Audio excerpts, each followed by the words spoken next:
ओम मृत्युंजयाय रुद्राय नीलकंठाय शंभवे अमृतेशाय शर्वाय महादेवाय ते नमः। नर्मदायै नमो प्रातः नर्मदायै नमो निशिः। नमस्ते नर्मदे देवी त्राहि मां भवसागरात्। नमस्ते गोदावरी देवी त्राहि मां भवसागरात्। ओम नीलांजनं समाभासं रविपुत्रं यमाग्रजं छायामार्तण्डसंभुतं तन्नमामि शनैश्वरम्। शनि महाराजा नमस्कार आदि शनि महाराजा नमस्कार आदि शनि महाराजा नमस्कार आदि शनि महाराजा नमस्कार आदि। नका करू कधी वक्र दृष्टी नका करू कधी वक्र दृष्टी देवदानवासी क्षणिले क्षणात देवदानवासी क्षणिले क्षणात।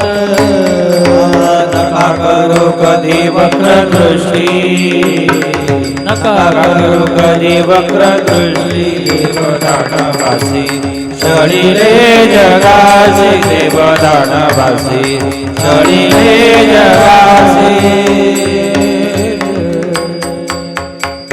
शनि महाराजा नमस्काराधी नका करू कधी वक्रदृष्टी देवदानवासी छळिले क्षणात गुरुशी प्रचिती दाखविले। विक्रमासारिखा सतोशीला राणा हकेला घनातील याचा। रामदास म्हणे परी हनुमंता थरथरा कापती शनिदेव। शनि महाराजा नमस्काराधी। परम मंगलमय परम पावन परात्पर अखिलेश्वर राजराजेश्वर भगवान शनिदेवांची मनाला प्रसन्न करणारी किंवा आपल्या जीवनामध्ये समाधान देणारी ही परम पावन कथा श्री क्षेत्र अन्नकुटे शनिदेवाच्या या परम पावन नगरीमध्ये कालपासून प्रारंभ झालेली आहेत। या नगरीमध्ये ही प्रथमताच कथा यंदा ग्रामस्थ मंडळींनी आयोजित केलेली आहेत आणि म्हणून या असणाऱ्या शनिदेवाच्या सानिध्यामध्ये या कथेचं छय की सूर्यदेव आणि त्यांचा विवाह संध्या मातेशी झालेला आहे। संध्या माता ज्या आहेत सूर्यदेवाच्या पत्नी म्हणून सूर्यदेवाची सर्व सेवा करतात, परंतु सूर्यदेवाचं तेज संध्या मातेला सहन होत नाही। तरी परंतु 3 पुत्र संतती आणि सूर्यदेव आणि संध्या मातेच्या पोटी झालेले आहेत। वैवस्वत मनु असतील, यमधर्म असतील आणि यमुना माता अशा 3 असणाऱ्या या अपत्यांना जन्म यांनी दिलेला आहे। संध्या मातेच्या अंतःकरणामध्ये पती सेवेची उत्कंठा होती, परंतु पतीचं तेज सहन न झाल्यामुळे काही बाबतीमध्ये थोड्याशा मर्यादा येत होत्या। म्हणून संध्या मातेनं ठरवलं की आपण तपश्चर्या करावी, परंतु मुलांची चिंता पती सेवेची चिंता आणि म्हणून संध्या मातेने आपल्याच शरीरामधून प्रतिछाया अशा पद्धतीची छाया रूपाने एक वास्तव स्वरूपात जरी नसेल परंतु छाया रूपाने बरोबर प्रति आपल्यासारखी स्त्री निर्माण केली आणि त्या स्त्रीला सांगितलं की कुठल्याही प्रकारे कळू न देता तू माझा जो नियम आहे तो चालू ठेव। याप्रमाणे ती जी छाया आहेत सूर्यदेवाच्या सोबत राहते आहेत। राहत असताना पुढे मात्र तिने आपल्या जीवनामध्ये तपश्चर्या केली। हळूहळू तिचं प्रेम सूर्यदेवाशी झालेलं आहे. अंतकरणामध्ये तिला प्रेम उत्पन्न झालं. जरी छायारूपाने होती, वास्तव तिचं स्वरूप नव्हतं, परंतु तिला असं वाटलं की किती दिवस आपण आता या स्वरूपामध्ये सूर्यदेवाबरोबर राहायचं. म्हणून तिने सुद्धा महादेवाची आराधना केली. आणि आशुतोष शूळपाणी भगवान शिवशंकर परमात्मा प्रसन्न झाले. वरदान मागायला सांगितलं. त्यावेळेस त्या छायेनं सांगितलं की मला वास्तव स्वरूप स्त्रीत्व मला प्राप्त व्हावं. भगवान शिवशंकर परमात्म्याने तिला वरदान दिलं. आणि वरदान दिल्यानंतर मग मात्र ही असणारी छायादेवी सूर्यदेवाच्या सानिध्यामध्ये आणि दिवस आणि दिवसेंदिवस तिचा दिनक्रम चाललेला आहे. पुढे मात्र सूर्यदेवाच्या समागमाद्वारे ही जी छाया आहेत, तर या छायेला एक पुत्ररत्न आहेत. तर तो गर्भ छाया मातेच्या उदरामध्ये वाढतो आहे. छाया माता आपल्या जीवनामध्ये जी तपश्चर्या आहे, ती तिची घोर अशा पद्धतीची तपश्चर्या आणि तिची चालू आहे. सजनो, प्रत्येकाच्या जीवनामध्ये तप ही गोष्ट अत्यंत महत्वाची आहे. आपल्या जीवनामध्ये आपलं पतन होऊ नये असं वाटत असेल तर जीवनामध्ये पतन शब्दाला उलट करा. शब्द तयार होतो तपन. याचा अर्थ जीवनामध्ये तपस्विता अत्यंत महत्वाची. माऊली ज्ञानोबा सांगतात, तपाचे सामर्थ्य तपिनाला आमोप, तपाचे सामर्थ्य तपिनाला आमोप, तपाचे सामर्थ्य तपिनाला आमोप, तपाचे सामर्थ्य तपिनाला आमोप. चिरंजीवी कल्प वैकुंठी नांदे, चिरंजीवी कल्प वैकुंठी नांदे. हरी मुखे मना, हरी मुखे मना, हरी मुखे मना, हरी मुखे मना.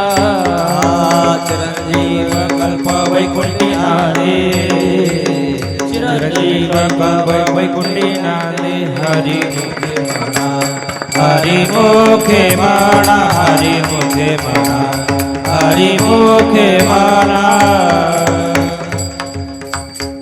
जीवनामध्ये तपाचं सामर्थ्य असं सांगितलेलं आहे की चिरंजीवी कल्प वैकुंठी नांदे. अनेक प्रकारची फलश्रुती तपाची आहे. माऊली ज्ञानोबा सांगतात, तपे विन दैवत, दिधल्या विन प्राप्त, गुजे विन हित कोण सांगे.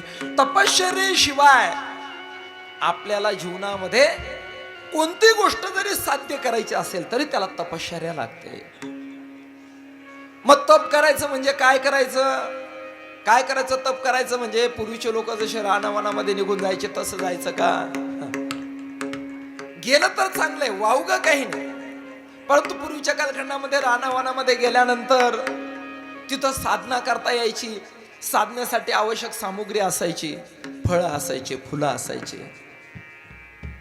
ते फळं खाऊन तप करता यायचं.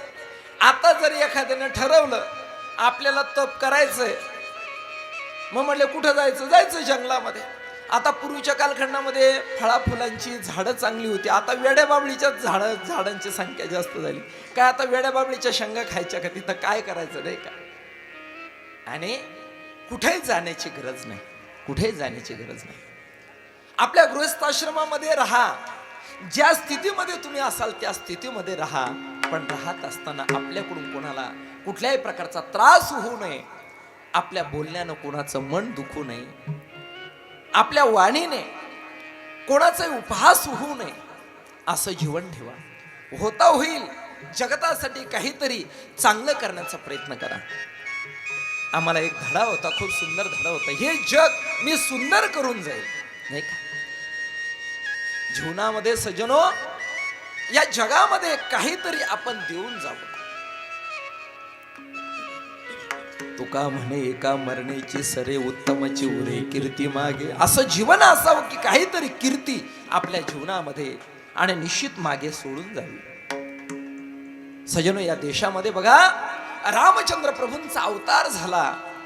आणि त्या अवतारामध्ये प्रभूंनी अशा पद्धतीचं कार्य केलं की ज्या कार्याच्या द्वारे आजही रामचंद्र प्रभूंचा आदर्श आपण आजही घेतोय आणि पिढ्या आणि पिढ्यानपिढ्या तो आदर्श या जगतासमोर जसाच्या तसा राहील. म्हणून सज्जनो, आपण आपल्या जीवनामध्ये चांगल्या पद्धतीचं कर्तृत्व करणं, दुसऱ्याला त्रास न देणं, आपल्या असणाऱ्या वाट्याला जे कर्म आलेलं आहे, तुकोबरा सांगतात, आले भागा ते करीतो, ओ आले भागा ते करीतो, आले भागा ते करीतो,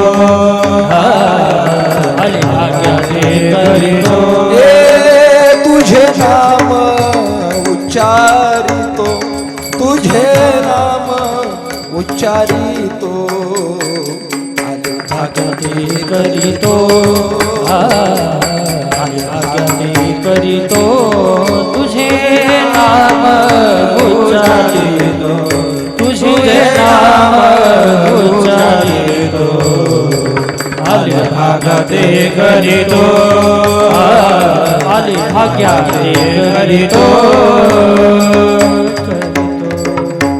आपल्या वाटेला आलेलं जे कर्म आहेत, स्वे स्वे कर्मण्य भेरता संसिद्धिम लभते नरहा, या न्यायाने आपल्या वाटेला आलेलं कर्म यथासांग पद्धतीनं करा. तुकोबरा सांगतात, ऐसे का हो न करा काही, पुढे नाही नाश जा. या न्यायाने आपण आपल्या जीवनात सत्कर्म करा. अर्थात आपण जे सत्कर्म करत असतो हे सुद्धा ज्याच्या त्याच्या जीवनाच्या दृष्टिकोनातून तपच आहेत. इंद्रियांची आणि विषयांची ताटातूट करणं, या विषयांपासून इंद्रियाला परावृत्त करणं, याचं नाव तप आहे. परंतु सज्जनो, याला जरी तप म्हणत असतील तरी याही व्यतिरिक्त आपलं सत्कर्म हे सुद्धा आपल्या जीवनात तप आहेत. वाणीनं आपण आपल्या जीवनामध्ये दोष टाळणं हे सुद्धा वाणीचं तप आहे. या कायेनं समाजासाठी काही सत्कर्म करणं याचे नाव तप आहे. मनाने विश्वमाऊली ज्ञानोबा जसं संपूर्ण जगताचं हितच आणि त्या हिताचं चिंतन करतात. आता विश्वात्मके देवे येणे वागेज्ञ तोषावे, जो जे वांछील तो ते लाहो प्राणीजात, विश्व स्वधर्म सूर्य पाहो. या न्यायाने माऊली ज्ञानोबा मनाने संपूर्ण जगतासाठी प्रार्थना करतात.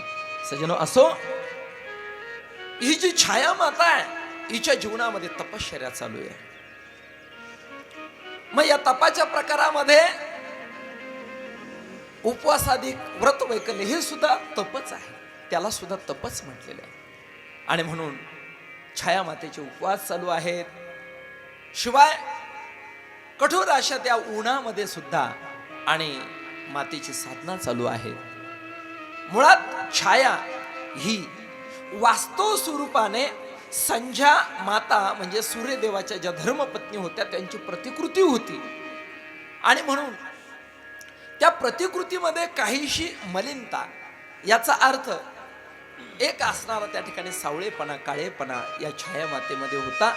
फक्त संध्या मातेच्या आणि असणाऱ्या त्या कृपेने ती फक्त दिसताना संध्या मातेसारखी दिसत होती. जसं बघा, पुतना मावशी गोकुळामध्ये गेल्यानंतर सुंदर दिसत होती, पण होती कोण? राक्षसी. शूर्पणखा पंचवटीमध्ये आली, दिसताना सुंदर दिसत होती, पण कोण होती? राक्षसीन होती. तिचं मूळ स्वरूप त्या पद्धतीचं होतं. तसं ही छाया माता जी होती तिचं मूळ स्वरूप आणि मलिन स्वरूपाचं होतं. त्याचा परिणाम असा झाला की आई वडिलांची जशी स्थिती असते त्या पद्धतीनं त्या बालकावरती काय होत असतो? परिणाम होत असतो. आणि म्हणून छाया माता ज्या आहेत त्यांच्या तपामुळे, उन्हामध्ये त्यांनी तपश्चर्या केल्यामुळं आणि मुळात स्वरूप थोडंसं मलिन असल्यामुळं या मातेनं ज्या सुपुत्राला जन्म दिला, अर्थात शनेश्वर महाराजांना जन्म दिलेला आहे, ते शनेश्वर महाराज अगदीच काळेकुट्ट अशा पद्धतीचे जन्माला आले. शनेश्वर महाराजांच्या बाबतीमध्ये जन्माला येत असताना शरीर सुद्धा असं धष्टपुष्ट नव्हतं. ते शरीर सुद्धा असं कृश अशा पद्धतीचं. अशा पुत्राला जन्म दिल्यानंतर एक दिवस सूर्यनारायण भगवान परमात्मा नित्य त्यांचा काल आपण कालक्रमानं त्यांचे सांगितलेले आहेत, त्यांचं कार्य या जगतामध्ये काय आहेत हे काल आपण सांगून गेलो. सूर्यनारायण भगवान परमात्मा त्याच सूर्यलोकामध्ये आपल्या असणाऱ्या स्वगृही आलेले आणि आल्यानंतर या छायामातेनं झालेला जो पुत्र आहे त्या पुत्राला आणि कौतुकाने सूर्यनारायण भगवान परमात्म्याकडे दिलेले आहे. सूर्यनारायण भगवान परमात्म्यानं पाहिलं त्या पुत्राकडे आणि पुत्राकडे पाहिल्यानंतर सूर्यनारायणानं पाहिलं, अरे याच्यामध्ये माझा एक सुद्धा गुण नाही. कारण सूर्यनारायण भगवान परमात्मा काय आहेत नाही का, तेजोमय अशा पद्धतीचं शरीर आहे, बलवान अशा पद्धतीची स्थिती सूर्यनारायण भगवान परमात्म्याची, आणि आपल्या पोटी जो पुत्र जन्माला आला त्याच्यामध्ये माझे एकही गुण नाही. हे पाहिल्यानंतर सूर्यनारायण भगवान परमात्मा संतप्त झाले आणि त्यांनी सांगितलं, हा माझा मुलगा नाही. एकीकडे त्या असणाऱ्या शनेश्वर महाराजांची काय केलेलं आहे, त्या ठिकाणी उपहास केलेला आहे. शनेश्वर महाराज जे आहेत त्यांच्याकडे पाहिल्यानंतर थोडीशी घृणा निर्माण झाली, तिरस्कार निर्माण झाला. एवढ्यावरच नाही तर सूर्यदेवाने सांगितलं की हा माझा पुत्र असू शकत नाही. याचा अर्थ छाया मातेनं आपल्या जीवनामध्ये काहीतरी व्याभिचार केला असं सूर्यनारायण भगवान परमात्म्याला वाटल्यामुळे संशय पण निर्माण झाला आणि सूर्यनारायणाने त्या पुत्राला छाया मातेकडे देऊन टाकलं आणि ते तिरस्काराने त्या छाया मातेचा तिरस्कार करत तिला दूषण देत देत सूर्यनारायण भगवान परमात्मा निघून गेले. याच ठिकाणी शनेश्वर भगवान परमात्म्याच्या अंतकरणामध्ये, शनिदेवाच्या अंतकरणामध्ये सूर्यनारायण भगवान परमात्म्याविषयी तिरस्कार निर्माण झालेला आहे. सज्जनो, बघा समाजामध्ये सुद्धा आपण पाहतो बऱ्याच घरामध्ये संशय हा आपल्याला पाहायला मिळतो. माऊली ज्ञानोबा सांगतात, म्हणून संशयाहुनी थोर अनेक नाही पाप घोर, ही विनाशाची वाघूर प्राणी असी. जीवनामध्ये आपण बऱ्याच प्रमाणामध्ये संशय करत असतो. संशयामुळेच अनेक कुटुंबामध्ये कितीतरी प्रकारचा कलह निर्माण झालेला आहे. म्हणून जीवनामध्ये जो संशय आहे त्या संशयाला दूर करा. सज्जनो, देवाची प्राप्ती करत असताना सुद्धा बरेच लोक आपल्या जीवनात संशय घेतात, या जगामध्ये देव आहे का नाही का.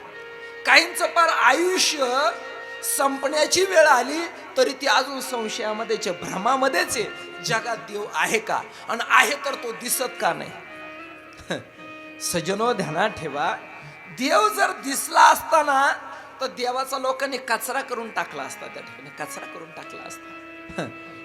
काय झालं, एक दिवस नारद महर्षी रस्त्याने जात असताना एक सर्प होता आणि तो सर्प असा विषारी सर्प होता, विखारी सर्प होता, फुसफुस फुसफुस करत होता त्या ठिकाणी. मग नारद महर्षीने सांगितलं, अरे बाबा, हे तू व्यर्थ काय करतो, काय हे व्यर्थ करतो, अरे हे गरळ काय ओकतो आहे, याद्वारे लोकांना त्रास होतो, लोक तुला घाबरतात, मुलं घाबरतात. मग काय करू, अरे म्हटले हे योग्य नाही. बघ मला असं वाटतं हे लोकांना चावा घेणं वगैरे हे प्रकार योग्य नाही. मग त्या नागाने ठरवलं, ठीक आहे, आजपासून कोणाला चावायचं नाही आणि कोणाला त्रास द्यायचा नाही. आता असं म्हटल्यानंतर एक दिवस तोच नाग, मुलं असे खेळत होते, सगळ्यांनी पाहिलं, अरे नाग नाग नाग नाग, सुरुवातीला घाबरले, पण तो बिचारा काहीच नाही, तसाच पडून राहिला. थोड्या वेळाने पुन्हा मुलं तिथं आले, जवळ जायला लागले. जवळ जायला लागल्यानंतर तो नाग तसाच निश्चित पडलेला होता. मग काही मुलं खोडकर म्हटले, काय भानगडे, काय कळत नाहीत म्हटले. मग एका जणानं खडा घेतला आणि हळूच त्या दिशेनं फेकला. नागाने कुठल्याच प्रकारची प्रतिक्रिया दिली नाही. पुन्हा एक जणाने दुसरा खडा घेतला, पुन्हा मारला, काहीच प्रतिक्रिया नाही. जवळ गेले मुलं, गेल्यानंतर एका जणाने काय केलं, अशी काठी घेतली हालून पाहिला, काहीच प्रतिक्रिया नाही. एवढ्यावरती मुलं थांबले नाही. एका जणाने एक काडी घेतली, त्याला टोचून पाहिली, तरी नागाने काहीच प्रतिक्रिया दिली नाही. आणि मग मात्र सर्व मुलांनी काड्या घेतल्या आणि नागाला टोचायला सुरुवात केली. नागाच्या पार शरीराची चाळणी करून टाकली. आणि मग तेवढ्यात नारद महर्षी आले. आणि आल्यानंतर काय रे म्हणले, म्हणले महाराज तुमचा उपदेश मी सांभाळला, काहीच करायचं नाही, कोणाला त्रास द्यायचा नाही. आणि मग त्यावेळेस नारदाने सांगितलं, बाबा मी जरी तुला सांगितलं की काहीच करायचं, पण निदान तू फुसकारला जरी असता तरी हे काय झाले असते, पळून गेले असते. चला, माझा सिद्धांत असा आहे की तो जो नाग आहे त्या नागाची सुद्धा काय केली, मुलांनी चाळणी करून टाकली. तसा देव जर आपल्या सानिध्यामध्ये प्रत्यक्षात जर असता तर लोकांनी देवाची किंमत ठेवली नसती. आज आम्ही ज्ञानोबा तुकोबारायांच्या गोष्टी जगाला सांगतो की माऊलींबद्दल असं झालं, तसं झालं, अमुक झालं, फलाना झालं. आज आपण बोलतोय सजनो, आज आपल्याला माऊली ज्ञानोबारायांविषयी अंतकरणामध्ये म्हणजे 99 म्हणजे जवळजवळ 70% लोकांच्या अंतकरणात श्रद्धा नावाचा विषय नाहीच आहे. त्या ठिकाणी त्यांना माऊली ज्ञानोबारायांशी घेणं नाही आणि त्यांना तुकोबारायांशी पण घेणं नाही. त्या ठिकाणी पण पुळका दाखवतात लोक, पुळका. काही काही तर पठ्ठे एकेरी ज्ञानेश्वर तुकाराम, जसं काही याचं याचे नातूच येते त्या ठिकाणी, नाही का? काय लोकांची स्थिती आहे त्या ठिकाणी सज्जनो. एकेरी अक्षरामध्ये माऊली ज्ञानोबारायांचं उच्चारण करतात. सज्जनो, त्याही कालखंडामध्ये विश्व माऊली ज्ञानोबाराय जन्माला आले. पण आल्यानंतर माऊली ज्ञानोबाराय किती लोकांना कळाले, किती लोकांना कळाले माऊली ज्ञानोबाराय, किती लोकांना तुकोबाराय कळाले. मग होतेच ना त्या कालखंडामध्ये. मग त्या कालखंडामध्ये असताना सगळ्यांनाच माऊली ज्ञानोबाराय कळाले नाही, सगळ्यांना तुकोबाराय कळाले नाही. आणि आजही विश्वामध्ये संत आहेत पण लोकांना कळत नाही, त्या ठिकाणी कळत नाही. म्हणून सज्जनो ध्यानात ठेवा, जगामध्ये असणारी जी काही दिव्य शक्ती ती निश्चित आहे, निश्चित जगामध्ये आहे. परंतु असणारी शक्ती ती जर प्रगट रूपाने जर या ठिकाणी जर राहिली तर तिची किंमत लोकांना कळणार नाही. म्हणून तो भगवान परमात्मा आसे व्यापोनी परी न दिसे लपोनी, आसे व्यापोनी परी पोरी असे व्यापोनी परी न दिसे लपोनी, व्यापून परी दिसे लपोनी. हो सज्जनो, तो भगवान परमात्मा आसे व्यापोनी परी न दिसे लपोनी, या न्यायाने व्यापून सर्वत्र संपूर्ण गगन जैसे, तो नसे ऐसा ठाव उरला से कवन सर्वत्र संपूर्ण गगन जैसे. या न्यायाने तो भगवान परमात्मा सर्वत्र आहेत, व्यापून आहेत, परंतु मात्र स्वतःला त्याने काय केलेलं आहे, आपल्या दृष्टीच्या आड ठेवलेले आहे. आणि सज्जनो ध्यानात ठेवा, भगवान परमात्म्याला पाहण्यासाठी चर्मचक्षु चालत नाहीत. भगवान परमात्म्याला पाहण्यासाठी दिव्य चक्षु लागतात, ज्ञानचक्षु लागतात, भावचक्षु लागतात. आणि म्हणून तो भगवान परमात्मा सर्वत्र आहेत, सर्वत्र आहेत. असा असणारा भगवान परमात्मा यत्र तत्र सर्वत्र असताना त्याची किंमत मात्र समाजाला कळत नाही. सजनो, तत्व त्याच न्याय. शनिदेवांच्या बाबतीमध्ये पाहिलं तर शनिदेव जे आहेत तर ते जन्माला आले, परंतु शनिदेवाची स्थिती सूर्यनारायण भगवान परमात्म्याला सुद्धा आणि त्या ठिकाणी कळालेली नाही. असो, शनी महाराज जे आहेत तर शनी महाराजांच्या अंतकरणामध्ये पित्याविषयी काय झालेलं आहे, द्वेष निर्माण झाला. पित्याविषयी द्वेष निर्माण झाला आणि द्वेष निर्माण झाल्यानंतर मग मात्र असणारे सूर्यनारायण भगवान परमात्मा तिथून निघून गेलेले आहेत आपला असणारा पुत्र म्हणून. आणि त्या ठिकाणी त्यांनी काय केलं आहे, शनिदेवाचा उपहास केला. विषय आपला संशयावरून चाललेला होता. बऱ्याच लोकांच्या जीवनामध्ये देवावरून संशय आहेत, संत महात्म्यांवरून संशय आहेत, जोपर्यंत भिद्यते हृदय ग्रंथी छिद्यन्ते सर्व संशय, जोपर्यंत संशयाचं निराकरण होत नाहीत, आपण संशयाला सोडत नाहीत, तोपर्यंत देव सुद्धा आपल्याला कळू शकत नाहीत. असो सज्जनो, जीवनामधला संशय सोडून द्या. सूर्यनारायण भगवान परमात्म्याने आपल्या पत्नीविषयी संशय केला, मुलाविषयी संशय केला, आणि सूर्यनारायण भगवान परमात्मा निघून गेले. त्या दिवसापासून या असणाऱ्या शनिदेवाच्या अंतकरणामध्ये सुद्धा आपल्या आईचा तिरस्कार केलेला आहे, आपला तिरस्कार केलेला आहे. सज्जनो, ध्यानात ठेवा, मूल जन्माला येत असताना ते काळं का गोरं का खुजं का ठेंगणं हे सगळं त्याच्या असणाऱ्या कर्मानुसार जरूर असतं. परंतु तरी सुद्धा प्रत्येकाने ध्यानात ठेवायचं, आपल्या मुलांपैकी एखादा मुलगा कुरूप जरी असेल तरी सुद्धा त्याचा उपहास आपण त्या ठिकाणी करू नये. आपण बऱ्याच घराघरामध्ये त्या ठिकाणी पाहतो आहेत की चांगलं चुणचुणीत मुलगा असलं का लोक त्याला उचलून घेतात, आणि काळं कुळकुळीत असलं का त्याला काय करतात, त्या ठिकाणी त्याचा उपहास करतात, त्याला दूर लोटतात. सूनबाई जर असेल तर तिचा उपहास करतात, आणि आपली कन्या जर असेल तर मग काय केवढं बीबीचं कौतुक, नाही का त्या ठिकाणी केवढं बीबीचं कौतुक असतं. एक बाई तर त्या ठिकाणी म्हणायला लागली, बघा ना, म्हटले तिच्या सुनेचा असा डोक्याचा झाप झालेला होता, तेलच मिळत नव्हतं त्या ठिकाणी. ती म्हणायची, बघा ना, हिला या ठिकाणी आमची कन्या आहे, हिला मी फक्त दिवसामधून एकच वेळेस डोक्याला तेल लावायला देते, हा, आणि हिला बघा ना, दर महिन्याच्या महिन्याला नाही का हिच्या डोक्याला तेल. बघा, इकडं मुलीला का दिवसातून फक्त एकच वेळा, आणि इकडं बघा ना हिला दर महिन्याला. आता पहा ना, केवढं म्हणजे चावडीवरती दरोडा आहे त्या ठिकाणी. सज्जनो, हा उपवास आपल्याला पाहायला मिळतो. आपण आपल्या जीवनामध्ये कधी पण त्या ठिकाणी भेद करू नका. माऊली ज्ञानोबा सांगतात, ऐसे देखोनी किरीटी भेद सुसिहन पोटी तरी जन्माच्या कोटीन लहासी निघो. या दृष्टिकोनातून भेद संपवावा लागेल. संत महात्म्यांच्या जीवनामध्ये तुका म्हणे भेद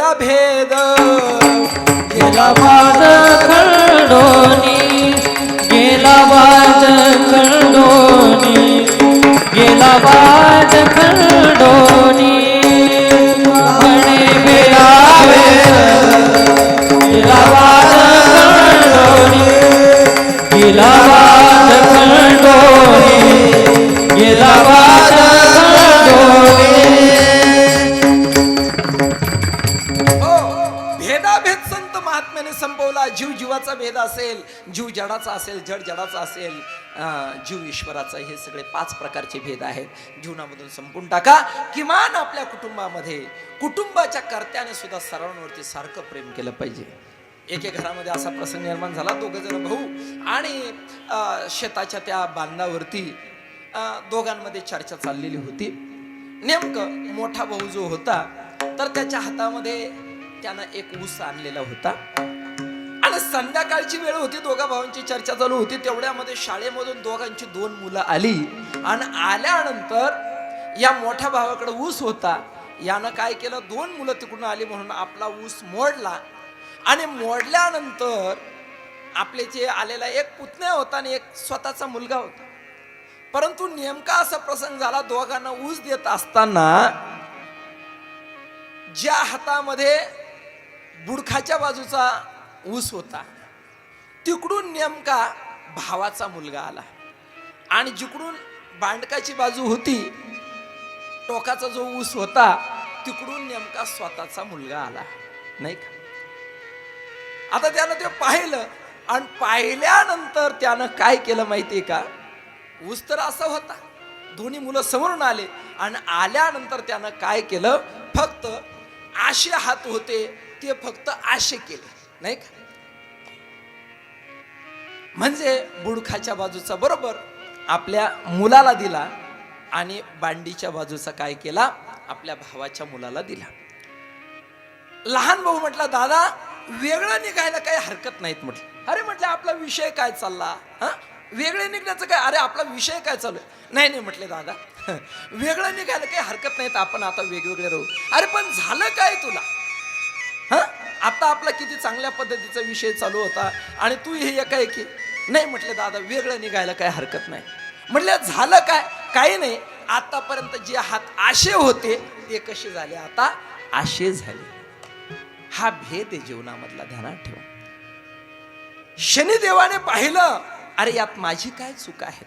मी जसा जन्माला आलेलो आहे तसा आलेलो आहे, यात माझी काय चूक आहे? यामध्ये माझ्या आईची काय चूक आहेत? आणि सज्जनो ध्यानात ठेवा, बऱ्याच ठिकाणी स्त्रियांचा उपहास केला जातो. एक सांगतो, घरामध्ये जर लक्ष्मी आई साहेब स्थिर व्हाव्या वाटत असेल, आपल्या घरामध्ये लक्ष्मी नांदावी वाटत असेल, तर मग त्याच्यासाठी लोक महालक्ष्मीला जातात, वेगवेगळ्या पद्धतीचे ते यंत्र आणतात, त्याची पूजा करतात. काय कोणी सांगेल ते काय ते असणारे ताडगे तोडगे टाणे टोणे करतात. मी एकच सांगतो, सजनो ध्यानात ठेवा, ज्या घरामध्ये स्त्रीच्या मताचा आदर केला जातो, आदर म्हणजे तिचं जर बोलणं जर योग्य असेल तर त्याची स्वीकृती करायची, अगदी दरवेळेस उपहास करायचा नाही. आदर म्हणजे असं नाही, आमचे गुरुवर्य वैद्य बाबा सांगायचे अशी काही काही आरतीच करतात, तशी आरती नाही करायची. ते कशी आरती करतात? जय देवी जय माझी बायको, तू जे जे सांगेल ते तेच आम्ही ऐको, नाही का? असं अशी आरती नाही सांगितली, पण योग्य पद्धतीनं स्त्रीच्या मताचा आदर करा. आणि ध्यानात ठेवा, त्या घरामध्ये देवता रम्मान होतात. कोणत्या घरामध्ये? यत्र नार्यस्तु पूजन्ते रमन्ते तत्र देवता. सजनो, ज्या ठिकाणी नारीच्या मताचा आदर केला जातो, तिच्यामध्ये सुद्धा एक प्रकारे भगवतीचं स्वरूप आहेत. आणि बघा ना सजनो, बघा काय त्या स्त्रीची स्थिती असते. घरामध्ये लहान मुलं असतील, त्यांची घाण काढायची असेल तरी ती सर्व ती स्त्रीच करत असते. मुलांवरती योग्य संस्कार करण्याचं काम सुद्धा त्या स्त्रीचंच आहे. आता याच्यावर खूप बोलण्यासारखा विषय आहेत, आपल्याला कथा करायची म्हणून इकडे जास्त जात नाही सज्जनो. पण घरामधले सगळे संस्कार वडिलांपेक्षा सुद्धा आईवरती अवलंबून आहे, बरं का? आईवरती अवलंबून. आणि तुमची शान सुद्धा पुरुष मंडळीनं ध्यानात ठेवा, ते महिला मंडळीच्याच हातात तुमची शान आहेत, बरं का? ज्या घरामध्ये जी स्त्री आहे, तर त्या स्त्रीने जर समजा यदा कदाचित असहकार पुकारला तर घरामध्ये पुरुषाची इज्जत किंवा धुळीला मिळेल काहीच सांगता येत नाही. दत्तात्रेयांनी 24 गुरु केले, पृथ्वी वायू आकाश मापोग्नी चंद्रमा रवीही कपोतो जगर सिंधू पतंगो मधुकृत गजाहा मधुहा हरिनो मीन पिंगलो पुरुरार्भकाहा कुमारी शर्तु सर्प ऊर्णनाभि सुपेशकृत. पृथ्वी वायू आकाश मापोग्नी चंद्रमा रवी कपोतो जगर सिंधू पतंगो मधुकृत गजाहा मधुहा हरिनो मीन पिंगलो पुरुरार्भकाहा कुमारी शर्तु सर्प ऊर्णनाभि सुपेशकृत. हे दत्तात्रेयांचे 24 गुरु आहे. या 24 गुरु पैकी दत्तात्रेयाने एक कुमारी केला, गुरु केलं. कशासाठी केलं? तर आई वडील बाहेर गावी गेलेले आणि नेमके पाहुणे आले, परंतु घरामध्ये काहीच नव्हतं. पण त्या मुलीने पाहिलं पाहुणे आपल्याकडे मुक्कामाला थांबणार आहेत, मग संध्याकाळी यांच्या भोजनाची काहीतरी व्यवस्था करायला पाहिजे. आई वडील आणि बाहेर गेलेले, म्हणून त्या घरामध्ये असणाऱ्या साडी तिला कांडायच्या होत्या. परंतु त्या कांडत असताना त्या ठिकाणी बाहेर ओसरीमध्ये बसलेले ते पाहुणे आहेत, त्यांना कळू नये का घरामध्ये इथं काहीच नाही, हे कळू नये म्हणून एवढ्यासाठी तिनं त्या साडी कांडायला घेतल्या. परंतु साडी कांडत असताना तिच्या हातामध्ये 2 बांगड्या होत्या आणि त्या बांगड्यांचा त्या ठिकाणी आवाज होईल म्हणून तिने काय केलं, एक बांगडी त्या ठिकाणी काढून ठेवली, बाजूला काढून ठेवली आणि एकच बांगडी आपल्या हातामध्ये ठेवली. सजनो बघा, छोटीशी कुमारिका आहेत, परंतु आपल्या असणाऱ्या घरामध्ये काय आहे काय नाही, आपली कशा पद्धतीची आणि त्या ठिकाणी गरिबीची परिस्थिती आहे, हिचं प्रदर्शन होऊ नये म्हणून त्या कन्येनं बघा कशा पद्धतीनं आपल्या जीवनामध्ये कृती केली. दत्तात्रेयांनी पाहिलं, तिला गुरु मानलं. एका ठिकाणी असा प्रसंग निर्माण झाला, पती पत्नीमध्ये वादविवाद निर्माण झाले आणि वादविवाद निर्माण झाल्यानंतर पतिश्रेष्ठ का पत्नीश्रेष्ठ दोघांमध्ये वादविवादच निर्माण झाला. त्या पतीनं सांगितलं, तुझी इज्जत माझ्या हातात आहे. तिनं सांगितलं हे चुकीचं बोलू नका, तुमची इज्जत माझ्या हातामध्ये आहे. तो म्हटला सिद्ध करून दे. ते म्हटले काही हरकत नाही. नेमका पोळ्याचा दिवस होता आणि पोळ्याचा दिवस असताना हा तिचा जो पती चौकामध्ये बसले होता, पहिलवान होता, जे मांडीवर मांडी टाकली आणि ज्या बाता चालल्या, अमुक पहिलवान असा पाडला, तमुक तसा पाडला, किंग कांग असा, दारासिंग तसा, गप्पा गोष्टी मारत होता, मिशीवरती ताव देत होता, नाही का, पहिलवान भेजा. आणि ते 4-4 मित्र त्याच्या गोष्टी ऐकत होते, कसा डाव टाकला, कसा पाडला. तेवढ्यामध्ये ह्या स्त्रीने काय केलं, आपल्या मुलाला सांगितलं, म्हटले बाळू जा बरं, तुझे वडील चौकामध्ये बसलेले, त्यांना म्हणा आईने तुम्हाला पुरण वाटायला बोलवलं. आईने काय केलं, तुम्हाला पुरण वाटायला बोलवलं. असं म्हटल्यानंतर आता ते लहान मुलगा गेलं, म्हणले बाबा बाबा चला, आईने तुम्हाला पुरण वाटायला बोलवलं. आता असं म्हटल्यानंतर ते बाकीचे हसायला लागले. अरे काय म्हटले रामभाऊ, इथंच गप्पा गोष्टी करतो पहिलवानाच्या आणि घरी पुरण वाटतो म्हटले तू. त्याला राग आला. म्हटले आतापर्यंत कधी पुरण वाटलं नाही, एवढे 4 चौघांमध्ये माझा अपमान केला, जो तावा तावा निघाला. म्हटले आता घरी गेल्यानंतर पाहतो म्हटले तिच्याकडे. गेल्यानंतर तिथं घरात पाय, दारात पाय, तिथूनच काढायला लागला. अक्कल नाही म्हटले. आणि असं म्हणून काठीच काढली. ती म्हटले का हो काय झालं, काय झालं म्हणजे, एवढ्या 4 चौघांमध्ये माझा अपमान केला. म्हटले काय अपमान केला तुमचा, मी कधी घरात पुरण वाटलं का. म्हटले नाही. मग आज तू का सांगितलं की बाबा चला तुम्हाला आईने पुरण वाटायला बोलवलेलं. ती म्हटली अहो जरा शांत शांत डोक्यानं काम करा म्हटलं, त्या ठिकाणी शांत डोक्यानं. आणि मग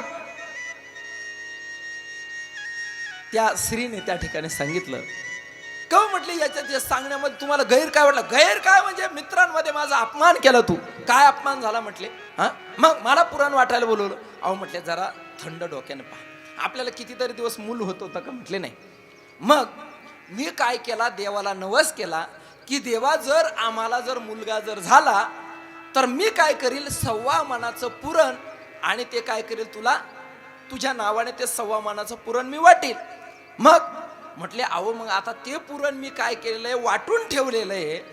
ते पुरण मी काय केलं, वाटून ठेवलं.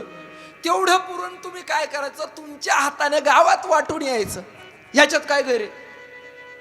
हा म्हटले याच्यात तर काही गैर नाही. मग अहो मग तेच सांगते ना, नाही का, मी तेच सांगते का ते पुरण मी वाटून ठेवलेलं आहे, तेवढं गावामध्ये वाटून या.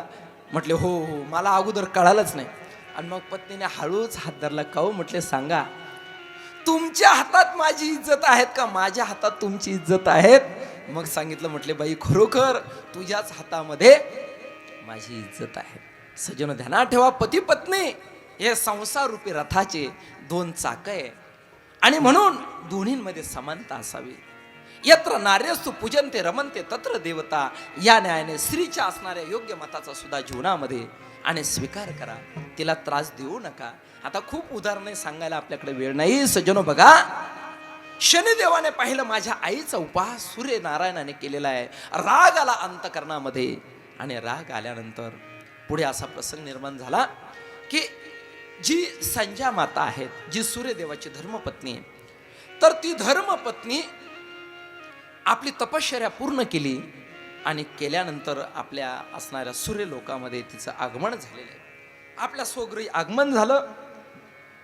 आगमन झाल्यानंतर तिने पाहिलं ही जी असणारी छाया रूपाने असणारी जी पत्नी होती, त्या पत्नीला पुत्र संतान निर्माण झालेलं आहे. आणि तिने आपली असणारी जी काही वस्तुस्थिती सांगितली की मी महादेवाची तपश्चर्या केली आणि त्याचा परिणाम मी वास्तव रूपाने तुझ्यासारखीच झालेली आहेत आणि आता मात्र मी छाया रूपाने शिल्लक न राहता वास्तव रूपाने स्त्री झालेली आहेत. हा सगळा प्रकार संजा देवीने ऐकला आणि संजा देवीला काय झाला, राग आला. मी तुझ्यावरती विश्वास ठेवला आणि तू असा माझा घात केला म्हणून राग आला. तिने वस्तुस्थिती सूर्यनारायण भगवान परमात्म्याला सांगितली. सूर्यनारायणाला सुद्धा राग आला, तू असं हे का केलं, मला का फसवलं.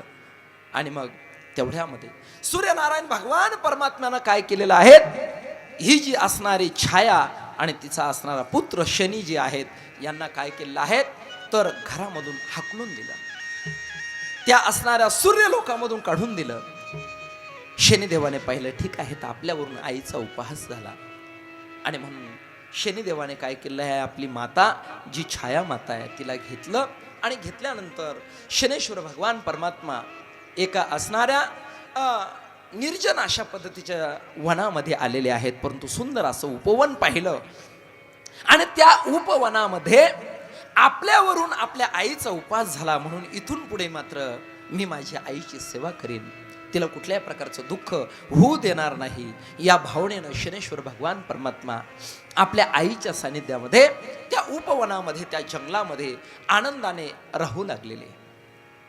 पुढे सूर्यनारायण भगवान परमात्म्याला कळालेलं आहे की माझा असणारा जो पुत्र आहे, तर या पुत्राने काय केलेलं आहे, माझा उपहास केलेला आहे.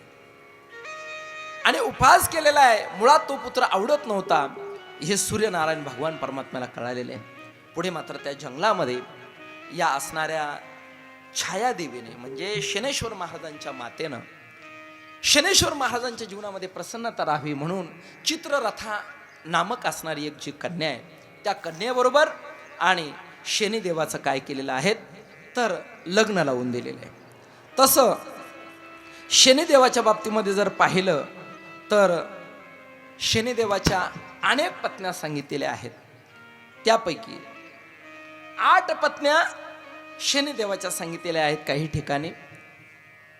एक पत्नी आहे, तिचं नाव आहे ध्वजिनी, दुसरी आहे धामिनी, तिसरी आहेत कंकाली, चौथी आहेत कलहप्रिया, पाचवी आहेत कंटकी, 6वी आहेत तुरंगी, 7वी आहेत महिषी आणि 8वी आहेत आजा. आता अनेक कालखंडामध्ये हा अवतार होत असतो. म्हणून अनेक अवतारामध्ये आपण जर पाहिलं तर हरी अनंता हरी कथा अनंता या न्यायाने वेगवेगळ्या अवतारामध्ये वेगवेगळ्या प्रकारची स्थिती वर्णन केलेली आहे. मग ह्या 8 असणाऱ्या शनिदेवाच्या पत्न्या काही ठिकाणी सांगितलेल्या. गुजरात राज्यामध्ये आपण जर गेलो तर गुजरात राज्यामध्ये कुंभेश्वर नावाचं स्थान आहे, जे नर्मदा मातेच्या किनाऱ्यावरती कुंभेश्वर नावाचं स्थान आहे. या कुंभेश्वरलाच आता आपल्याला हा प्रसंग सगळा नर्मदा परिक्रमा या रीतीने सांगायला वेळ नाही. तुम्हाला जर ऐकायचं असेल तर श्री नर्मदा गौमाता हा यूट्यूब चॅनल आम्ही चालू केलेला आहे. या माध्यमामधून 1 महिना झाला तेव्हापासून आम्ही हा चॅनल सुरू केलेला आहे. याच्यावरती नर्मदा मातेचं संपूर्ण असणारा जो काही इतिहास आहे, नर्मदा पुराण आहेत, नर्मदा मातेच्या किनाऱ्यावरचे अनुभव आहेत, त्यानंतर काही ज्या परिक्रमावास्यांनी साधकांनी आपल्या जीवनात नर्मदा मातेच्या परिक्रमा केलेल्या आहेत त्यांची मुलाखत घेऊन आणि त्या माध्यमामधून नर्मदा मातेचा विशेष पद्धतीचा महिमा या चॅनलद्वारे आम्ही काय करतो आहेत तर प्रकट करतो आहेत जनमानसामध्ये. आणि म्हणून बऱ्याच दिवसाचा एक ग्रंथ मातेवरती लिहायचा होता. 3 पायी परिक्रमेच्या रीतीने नर्मदा मातेच्या किनाऱ्यावर जाण्याचा योग आला, 3 गाडीने झाल्या, अनेक अनुष्ठानं झाले आणि म्हणून नर्मदा मातेवरती काहीतरी ग्रंथ लिहावा अशी इच्छा होती, परंतु वेळही नव्हता आणि आता कोणाला वाचायला पण सवड नाही त्या ठिकाणी ग्रंथ, नाही का.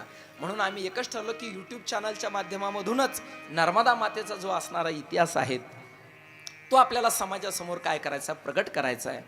नर्मदा मातेवरती 1100 तास आपण चिंतन करणार आहोत. किती 1100 तास बरं का. एवढं चिंतन या चॅनलच्या द्वारे तुमच्यापर्यंत येईल. नर्मदा मातेचा ऐतिहासिक महिमा आहे, नर्मदा पुराणाचा महिमा आहे, अनेक प्रकाराने ही चिंतन तुमच्या समोर येईल. ज्यांना इच्छा असेल ऐकण्याची, खूप सुंदर पद्धतीचा इतिहास, खूप सुंदर पद्धतीचे अनुभव आणि या चॅनलद्वारे आपल्या समोर आम्ही प्रगट करतोय. ज्यांना इच्छा असेल पाहण्याची त्याच्यासाठी हा जो आपला चॅनल आहे त्याला सबस्क्राईब केल्यानंतर तिथं फक्त एक फोटोवरती क्लिक केल्यानंतर आपल्याला सर्वच्या सर्व लिंक त्या ठिकाणी पाहायला मिळते. अनेक असणारे प्रवचन आपल्याला पाहायला मिळतील. नर्मदा माता आज सामाजिक ऐक्यामध्ये या भारत देशाला एक करण्यामध्ये नर्मदा मातेची फार मोठ्या पद्धतीची आणि महिम्यमय स्थिती आहे. नर्मदा मातेचा फार मोठा वाटा आहे. कारण का सगळे असणाऱ्या भारतातलेच नाही तर फॉरेन मधले साधू येऊन सुद्धा नर्मदा मातेची परिक्रमा करतात. एकमेकाच्या संस्कृतीचं आदान प्रदान त्या ठिकाणी होत असतं. अनेक ज्यांना हिंदी व्यवस्थित बोलता येत नाहीत अशी एखादी महिला असेल आणि तिला सुद्धा घरामध्ये कंटाळा आला असेल असं म्हणून जरी ती 2-4 महिने मैयाच्या किनाऱ्यावरती निघून गेली आणि तिथं जाऊन जर तिने परिक्रमा केली तरी सुद्धा त्या परिक्रमेने तिच्या जीवनामध्ये अनंत पद्धतीची फलश्रुतीच प्राप्त होईल, तिला समाधान प्राप्त होईल आणि कुठल्याही प्रकारे कशाचीच अडचण नाही. सगळ्या प्रकारच्या गोष्टी नर्मदा मातेच्या कृपेने त्या ठिकाणी मिळतात. अनेक साधू संत महात्म्यांचं दर्शन होत असतं. अशी नर्मदा मातेची परिक्रमा सगळ्यांचं ऐक्य करणारी. म्हणून जसं विश्व माऊली ज्ञानोबारायांनी माझ्या जीवीची आवडी पंढरपुरा नेन गुढी पांडुरंगी मन रंगले या न्यायाने, किंवा आता विश्वात्मक देव आहेत त्यालाच प्रार्थना केली. जो जे वांछील तो ते लावो प्राणीजात, आणि सगळ्यांची एकी करण्याचा प्रयत्न केला. असा ग्रंथ या जगाला दिला की भारतातलेच लोक त्याच्यावर संशय करतील, त्याच्यावरती संशोधन करतील, यामध्ये नवल नाही. भारतातले लोक तर संशोधन करतात, पण मला असं वाटतं की भारतातल्या लोकांपेक्षा सुद्धा विश्व माऊली ज्ञानोबारायांची ज्ञानेश्वरी जगामधल्या बऱ्याच लोकांना विशेष पद्धतीनं कळालेली. आता चिंतन करायला आपल्याला वेळ नाही या ठिकाणी. एक जपानच्या माताजी पाठीमागे अलंकापूर पुण्यनगरीमध्ये आल्या, आणि आल्यानंतर त्या जपानच्या माताजी त्या पुन्हा जपानला परतच गेल्या नाही. त्यांनी अलंकापूर पुण्यनगरीमध्येच नित्य वास्तव्य त्या ठिकाणी केलं, आणि रोज त्या माऊली ज्ञानोबारायांच्या असणाऱ्या आजान वृक्षाखाली त्या पारायण करायच्या, माऊलींचं दर्शन करायच्या त्या ठिकाणी. सज्जनो, विश्व माऊली ज्ञानोबारायांची ज्ञानेश्वरी अगाध आहे. संपूर्ण जगताला एक करण्याचं सामर्थ्य विश्व माऊली ज्ञानोबारायांमध्ये. माऊली ज्ञानोबारायांची वारी आजही जगाला आश्चर्याच्या आणि याच्यामध्ये टाकते आहेत त्या ठिकाणी. कारण का, एवढा समाज एके ठिकाणी येतो तरी कुठली रोगराई होत नाहीत. एवढा समाज एकत्रित येतो तरी कुठले भांडण नाही, तंटे त्या ठिकाणी नाही. आणि सज्जनो, खरं सांगतो, आज सगळ्या असणाऱ्या राजकारणी लोकांना सुद्धा माझा संदेश राहील की बाबांनो, तुमचं राजकारण जरा बाजूला ठेवा बाबांनो. आमच्या माऊली ज्ञानोबारायांची वारी ही अतिशय शुद्ध आहे. तिथं कोणता समाज, कोणीच कोणाला विचारत नाही तू कोणत्या जातीचा आहे, कोणत्या धर्माचा आहे, कोणत्या पंथाचा आहे. एकाच तंबूमध्ये कितीतरी 20, 25, 50 लोक एकाच तंबूमध्ये झोपतात. कोणीच कोणाला जात पात काहीच विचारत नाहीत. एवढी शुद्ध वारी आमच्या माऊली ज्ञानोबारायांची वारी आहे. पांडुरंग परमात्म्याची ती वारी आहे. पंढरपूरची वारी आहे. आषाढी कार्तिकीची वारी आहे. पंढरपुरामध्ये सुद्धा एवढा समाज एके ठिकाणी 4-4, 5-5, 10-10 दिवस, महिना त्या ठिकाणी राहतो, पण कुठलीच रोगराई नाही, काही नाही. अरे हेच जगामधलं आश्चर्य आहे त्या ठिकाणी, हेच जगामधलं आश्चर्य आहे.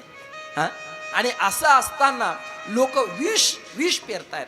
सजनो, तुम्हाला काय करायचं ते तिकडं करा बाबांनो, पण आमच्या परमार्थामध्ये तरी बाधा आणू नका, अशी माझी विनंती आहे सर्वांना. आणि ते जर केलं तर संत सहन करून घेतील, पण भगवान परमात्म्याला मात्र हे सहन होणार नाही, हे ध्यानात ठेवा. भगवंताला हे सहन होणार नाही. म्हणून राजकारण तुम्ही तुमचं तिकडं करा, परंतु आमच्या माऊली ज्ञानोबारायांविषयीची टिप्पणी तुम्ही करू नका. तुकोबारायांविषयीची टिप्पणी तुम्ही तुमच्या जीवनामध्ये करू नका.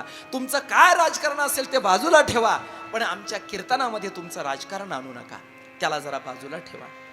आणि जे असणारे धर्मप्रचारक मंडळी आहेत त्यांना सुद्धा माझी विनंती की बाबांनो, या असणाऱ्या नारदाच्या गादीवरती इतर विषय त्या ठिकाणी मांडू नका. बाकीचे जे सांसारिक विषय आहेत ते बाजूला ठेवा. इथं फक्त आणि फक्त परमार्थाचं निरूपण करा. इतर गोष्टीचं निरूपण इथं करू नका. भक्ती ज्ञानाविरहित गोष्टी इतरा गोष्टी न कराव्या. भक्ती ज्ञानाविरहित इतरा गोष्टी न कराव्या. प्रेम भरे वैराग्याच्या युक्ती विवराव्या, जेणेकरून मूर्ती ठसावी अंतर श्रीहरीची. ऐसी कीर्तन मर्यादा आहे संतांच्या घरची. आणि म्हणून महाराज मंडळीने सुद्धा हा आदर्श आपल्या डोळ्यासमोर ठेवला पाहिजे की या नारदांच्या गादीवर उभं राहिल्यानंतर, या नामदेव महाराजांच्या गादीवर उभं राहिल्यानंतर मी माझ्या जीवनामध्ये कुठल्याही प्रकारे सांसारिक गोष्टी इथं आणणार नाही. कुठल्याही राजकारण मी माझ्या जीवनात इथं आणणार नाही. फक्त करील तर एक धर्माचा प्रचार करील, तो पण सत्य सनातन धर्म, त्याचाच मी माझ्या जीवनात प्रचार करील.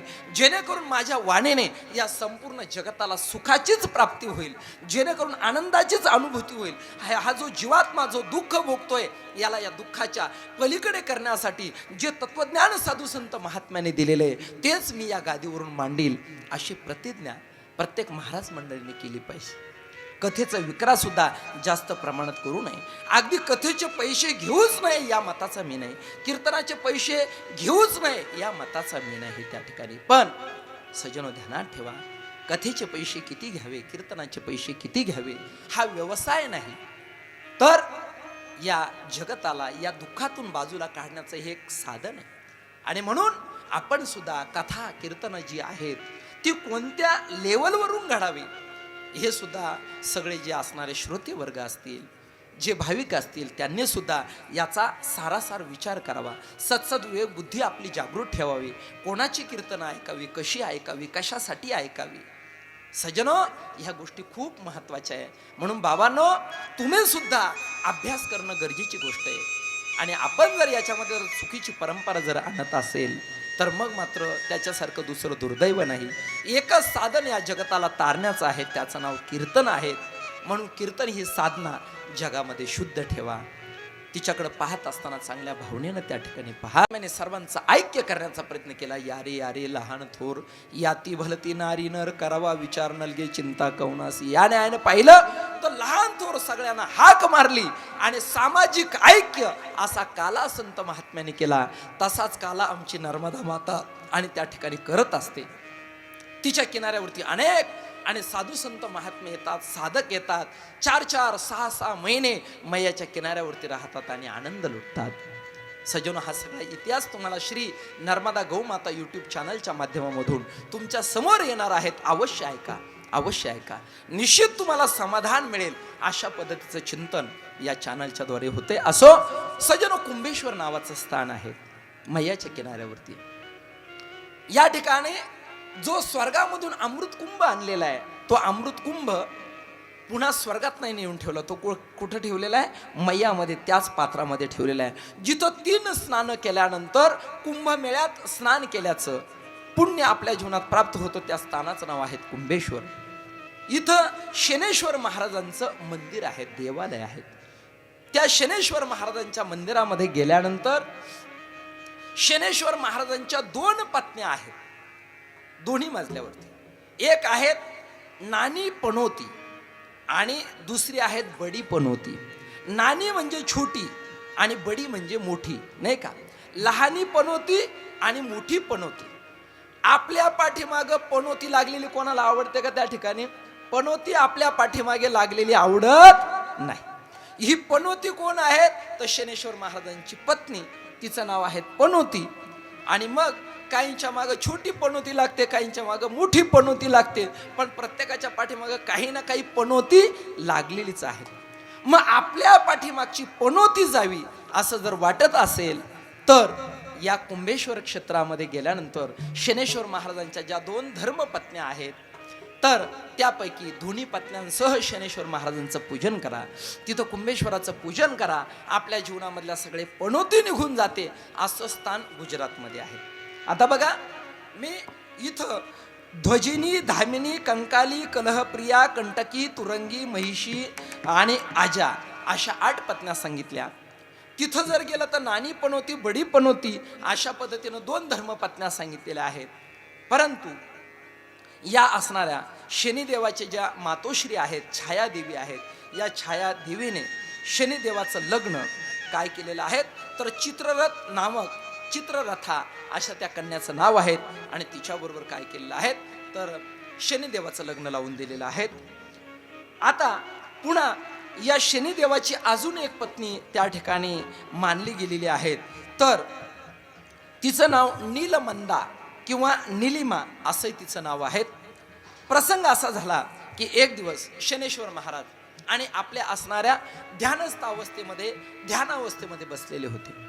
ध्यान अवस्थेमध्ये बसत असताना डोळे बंद केले म्हणजे ध्यान लागतं असा त्याचा अर्थ नाही.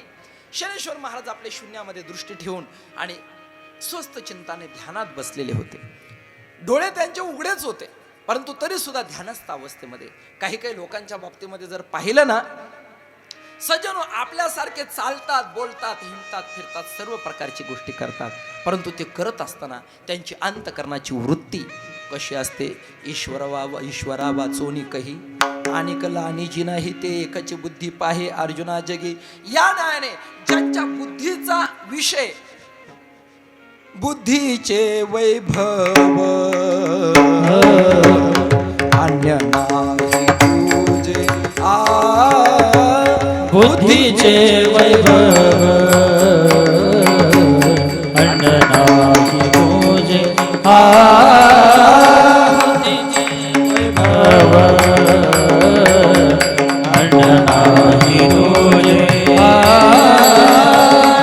तुझीचे वैभव नाही तुझे एका केशवराजे एका केशवराजे सकळ सीते हरिमुखे म्हणा हरिमुखे म्हणा हरिमुखे म्हणा हरिमुखे म्हणा एका केशराने एका केशराने सकळ सीते हरिमुखे म्हणा हरिमुखे म्हणा हरिमुखे म्हणा हरिमुखे म्हणा संत महात्मे किंवा काही असे सामान्य लोक दिसतात तुमच्या आमच्यामध्ये राहतात, पण राहत असताना त्यांचा विषय कसा असतो, विषय तो त्यांचा झाला नारायण नावडे जन धन माता पिता या न्यायाने राहतात.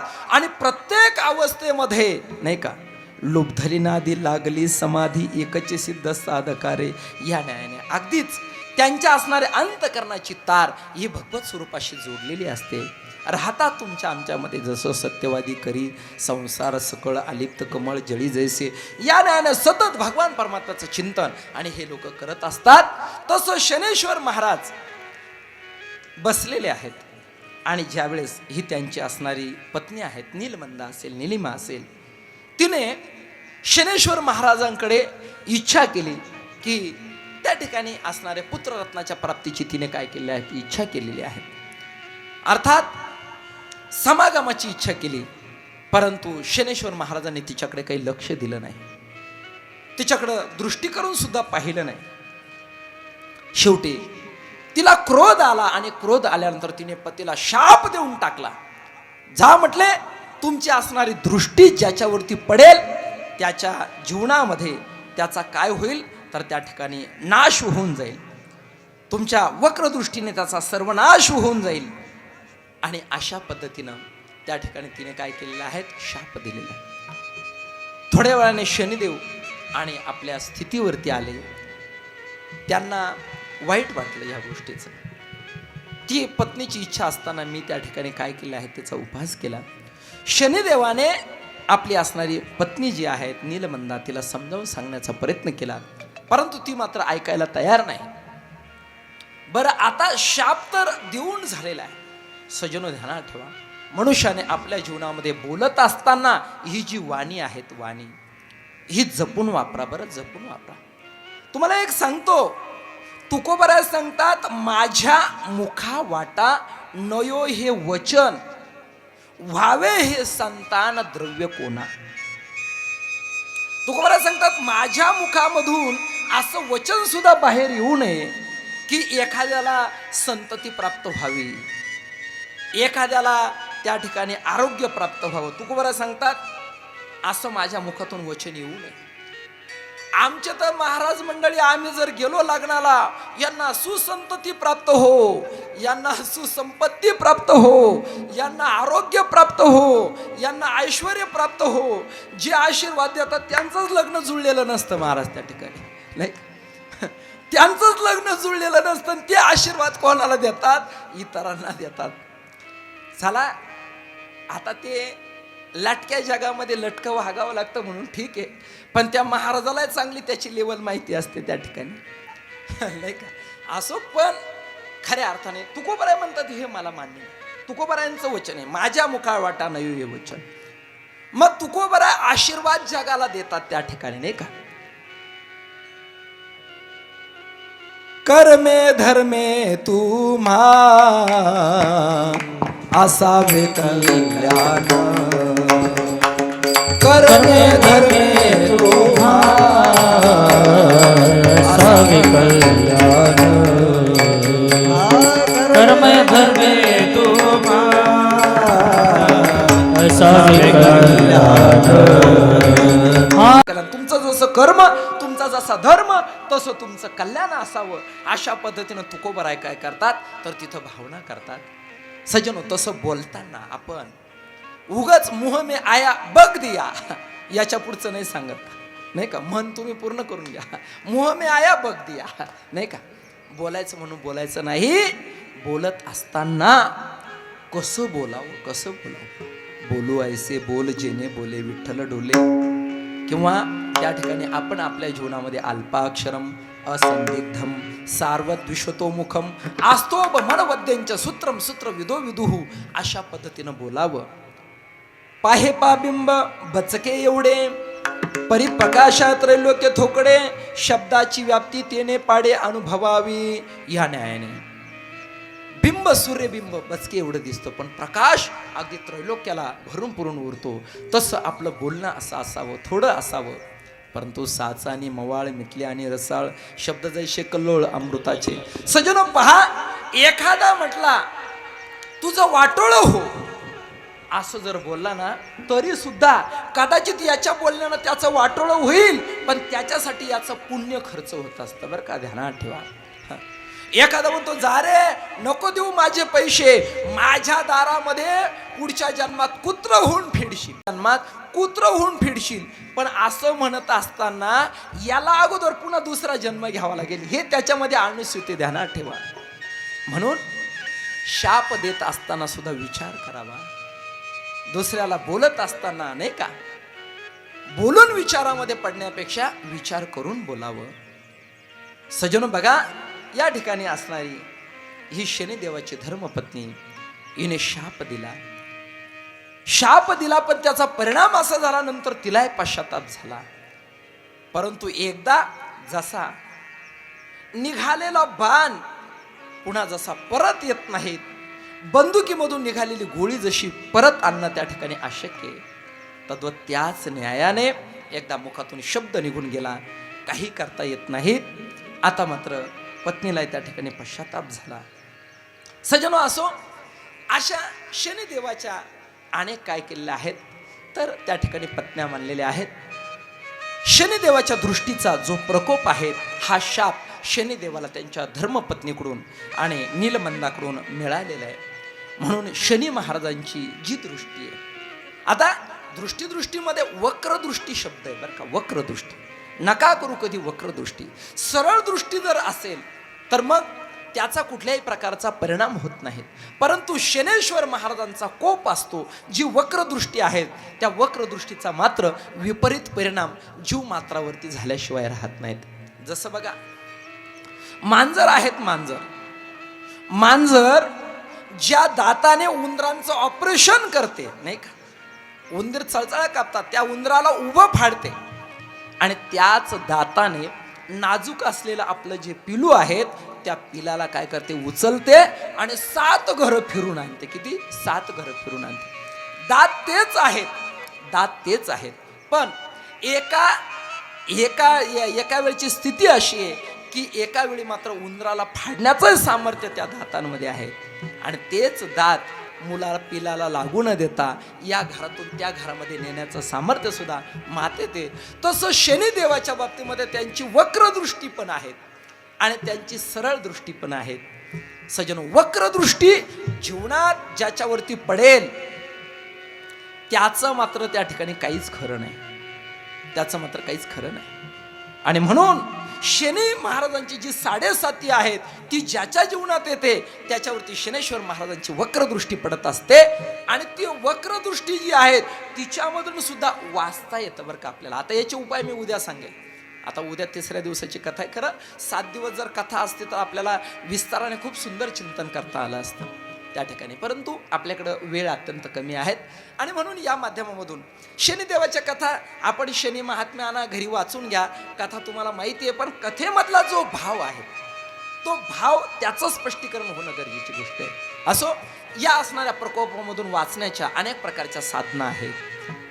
आपण कसं जीवन ठेवावं म्हणजे शनीच्या प्रकोपामधून आपण वाचतो याचं चिंतन आपण आता उद्या करू. परंतु सजोनं ध्यान ठेवा, असे शनी महाराजांची असणारी वक्रदृष्टी आहेत, शनी महाराजांची सौम्य दृष्टी आहेत. शनी महाराज आणि त्या ठिकाणी 4थ्या स्थानी शनी येतात, 12व्या स्थानी शनी येतात, 16व्या स्थानी शनी येतात, त्या त्या पद्धतीची ग्रहपीडा कशा पद्धतीने आहेत, हे संपूर्ण चिंतनाचा विषय आहेत. सज्जनो बघा, शनेश्वर महाराजांना हा शाप त्यांच्या धर्मपत्नीकडून मिळाला, म्हणून शनी महाराजांची जी वक्रदृष्टी आहेत तिचा परिणाम आणि या जगतावरती होत असतो. असो, या असणाऱ्या शनी महाराजांच्या पत्नीनं सांगितलं की ज्याच्यावरती तुमची वक्रदृष्टी पडेल त्या ठिकाणी त्याचा काय होईल, तर सर्वनाश होईल. आता शनी महाराजांची जी 7.5 आहेत तिचा परिणाम व्यक्तीच्या बुद्धीवरती होतो, मस्तिष्कामध्ये त्या ठिकाणी त्याचा परिणाम होतो आणि मग मात्र त्या ठिकाणी सर्व प्रकारचे विकार त्या असणाऱ्या व्यक्तीच्या बाधित झालेल्या व्यक्तीच्या जीवनामध्ये होत असतो. त्याच्या धनाचा क्षय होत असतो, मानाचा क्षय होत असतो, सन्मानाचा क्षय होत असतो, पदाचा क्षय होत असतो, प्रतिष्ठेचा क्षय होत असतो. म्हणून आपल्या जीवनामध्ये शनी महाराजांची 7.5 जी आहेत ती टाळण्यासाठी काय करावं, अनेक प्रकारच्या साधना आहे, उद्या आपण त्याचं चिंतन करू. असो, या ठिकाणी या पत्नीने आणि शनी महाराजांना चित्ररथा नामक जी पत्नी आहेत, त्या ठिकाणी चित्ररथा नामक पण एक पत्नी आहेत आणि दुसरी जी आहेत तिचं नाव नीलबंध आहे आणि त्या ठिकाणी काय केलं आहे, शाप दिलेला आहे. असो, शनिदेवांच्या आईने चित्ररथा नामक त्या कन्येशी शनिदेवांचं काय केलं आहे, विवाह लावून दिलेला आहे.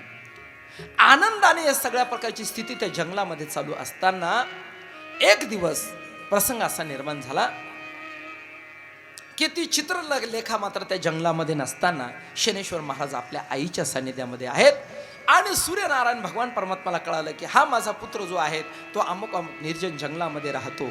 आणि मग आपल्या असणाऱ्या सूर्यनारायण भगवान परमात्म्यानं आपल्या तेजाच्या द्वारे भयंकर अशा पद्धतीचा आणि अग्नी तयार केला आणि तो अग्नी तयार केल्यानंतर तो अग्नी संपूर्ण जंगलामध्ये काय झालेलं आहे, जंगल पेटलेलं आहे. छायादेवी ही प्रतिछाया रूपाने असल्यामुळे ती तर मात्र त्या ठिकाणून बाहेर निघून गेली, परंतु शनिदेवाला मात्र तिथून बाहेर पडत असताना अनेक अडचणी आल्या. शनिदेव मात्र त्या ठिकाणी आणि अडकून पडलेले आहेत. तो अग्नीचा कल्लोळ एवढा होता की त्याच्यातून शनिदेवाला बाहेर निघताना आणि अनंत अडचणी आलेल्या. तेवढ्यामध्ये शनी महाराज त्याच जंगलामध्ये राहत असताना एक काकराज म्हणून, म्हणजे कावळा जे आहेत तर कावळ्यांचा असणारा राजा, त्यांचं नाव आहे काकराज. तर त्या काकराजाशी शनेश्वर महाराजांचं काय होतं, त्या ठिकाणी सख्यत्व जुळलेलं होतं. रोज ते काकराज यायचे शनी महाराजांच्या सानिध्यामध्ये आणि तिथं दोघे एकमेकाच्या सानिध्यामध्ये गुज गोष्टी करायची, हिताच्या गोष्टी करायची. असं चाललेलं असताना ज्यावेळी या जंगलाला आग लागली आणि आग लागल्यानंतर शनेश्वर महाराजांना बाहेर निघणं मुश्किल झालं. छायादेवी मात्र तिथून आणि पलायन करून निघून गेल्या. आता शनेश्वर महाराज अडकलेले. तेवढ्यामध्ये काकराज जे आहेत ते काकराज आले आणि आल्यानंतर त्यांनी काय केलेलं आहे, आजूबाजूचा भाग आणि प्रचंड ज्वाळेनं आणि तप्त झालेला होता, पेटलेला होता, ढणढणीत जाळ त्या ठिकाणी चालू होता. काकराजाने काय केलं, शनी महाराजांना आणि आपल्या असणाऱ्या पायामध्ये त्या ठिकाणी धरलं, पायात धरलं आणि पायामध्ये धरून शनी महाराजांना आपल्या असणारा जो काक देश आहे त्या काक देशामध्ये घेऊन गेले. गेल्यानंतर तिथं छायादेवीला पण पुन्हा आपलं त्या ठिकाणी काक देशामध्ये निघून गेलेले. छायादेवी मात्र अगोदरच तिथून निघून गेलेले आहे.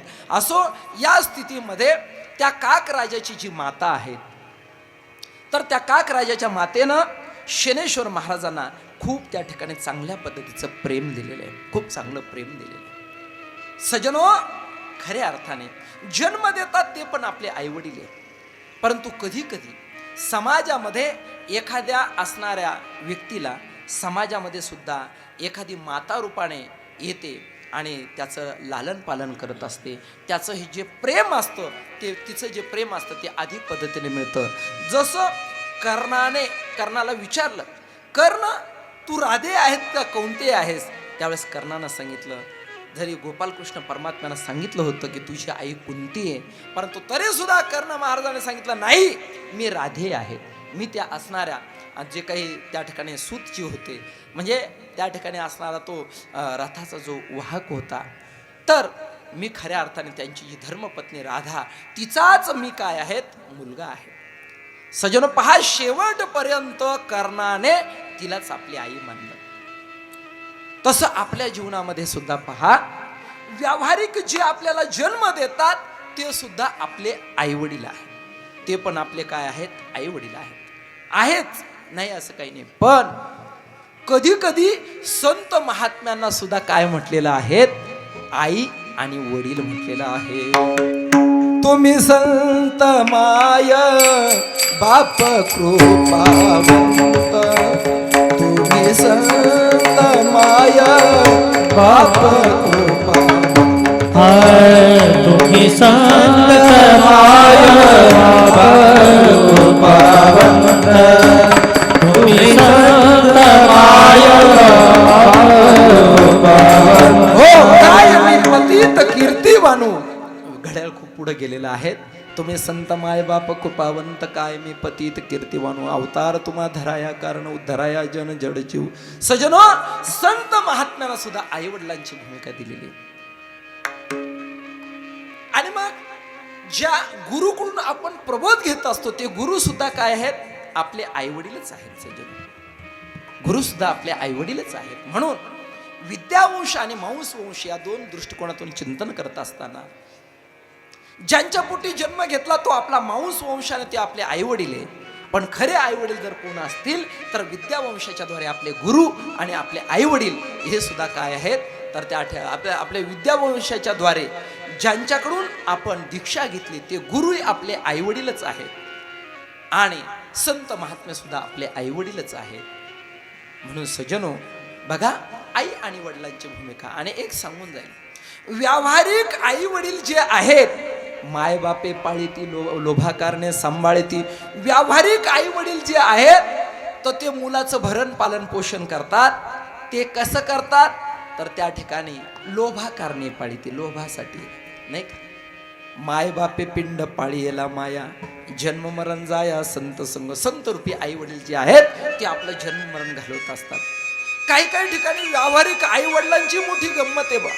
एका कीर्तनामध्ये कीर्तनकाराने म्हणजे ते गायकांना चालच म्हटली, तुम्ही संत माय बाप कृपावंत.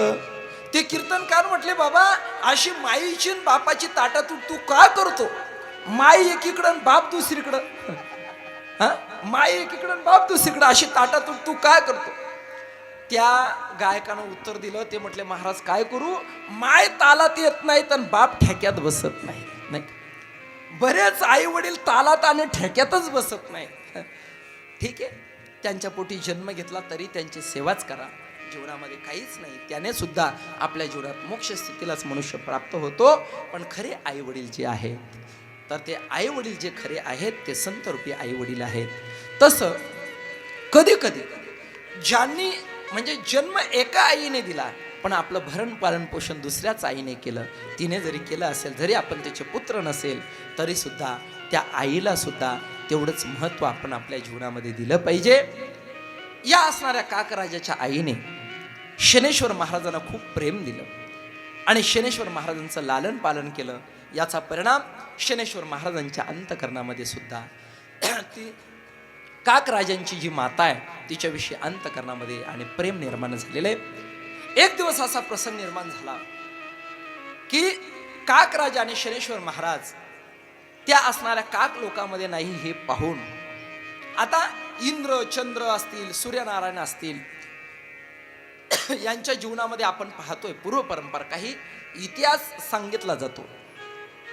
जसं एके ठिकाणी वर्णन केलेलं आहे, इंद्रा पडली भग, चंद्र झाला काळा, नारद चुकला चाळा भजनाचा. इंद्राला भग पडली, चंद्र काळा झाला, नारद महर्षी भजनाचा चाळा चुकले.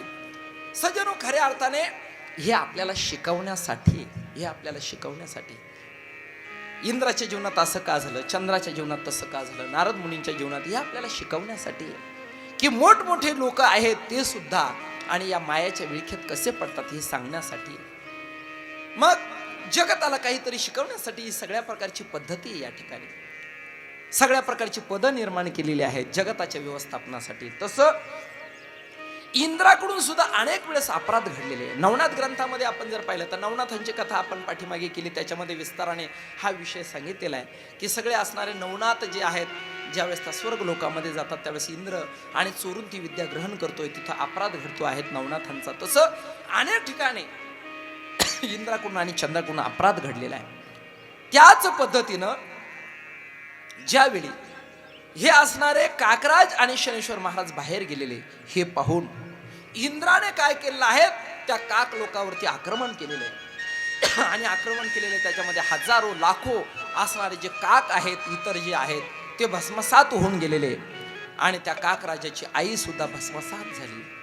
त्या ठिकाणी ती सुद्धा काय झालेली, गतप्राण झालेली. हा प्रकार ज्यावेळी या असणाऱ्या शनेश्वर महाराजांना काक राजाला कळाला, त्यावेळेस शनेश्वर महाराज अतिशय कोपिष्ट झाले, क्रोधिष्ट झालेले.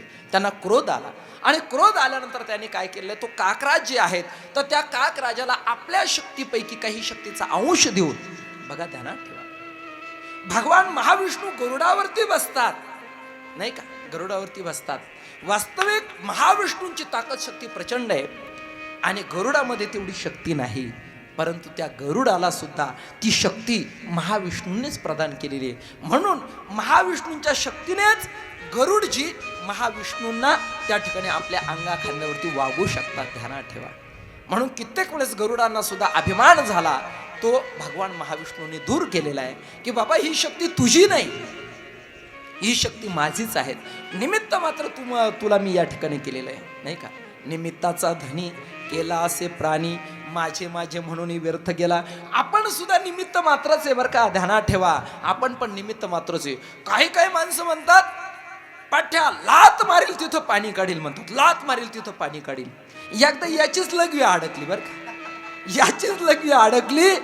महाराज काही केल्या लघवी बाहेर निघेना, शेवटी येवल्याला नेऊन ऍडमिट करावं लागलं नाही का, आणि मग याची लघवी बाहेर काढली. आता याची लघवी जर डॉक्टरला बाहेर काढावी लागते, हा लात मारून पाणी काढील का?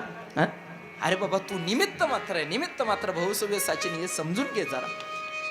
तसं या सगळ्या प्रकारच्या गोष्टी कशा आहेत, निमित्त मात्र आहे.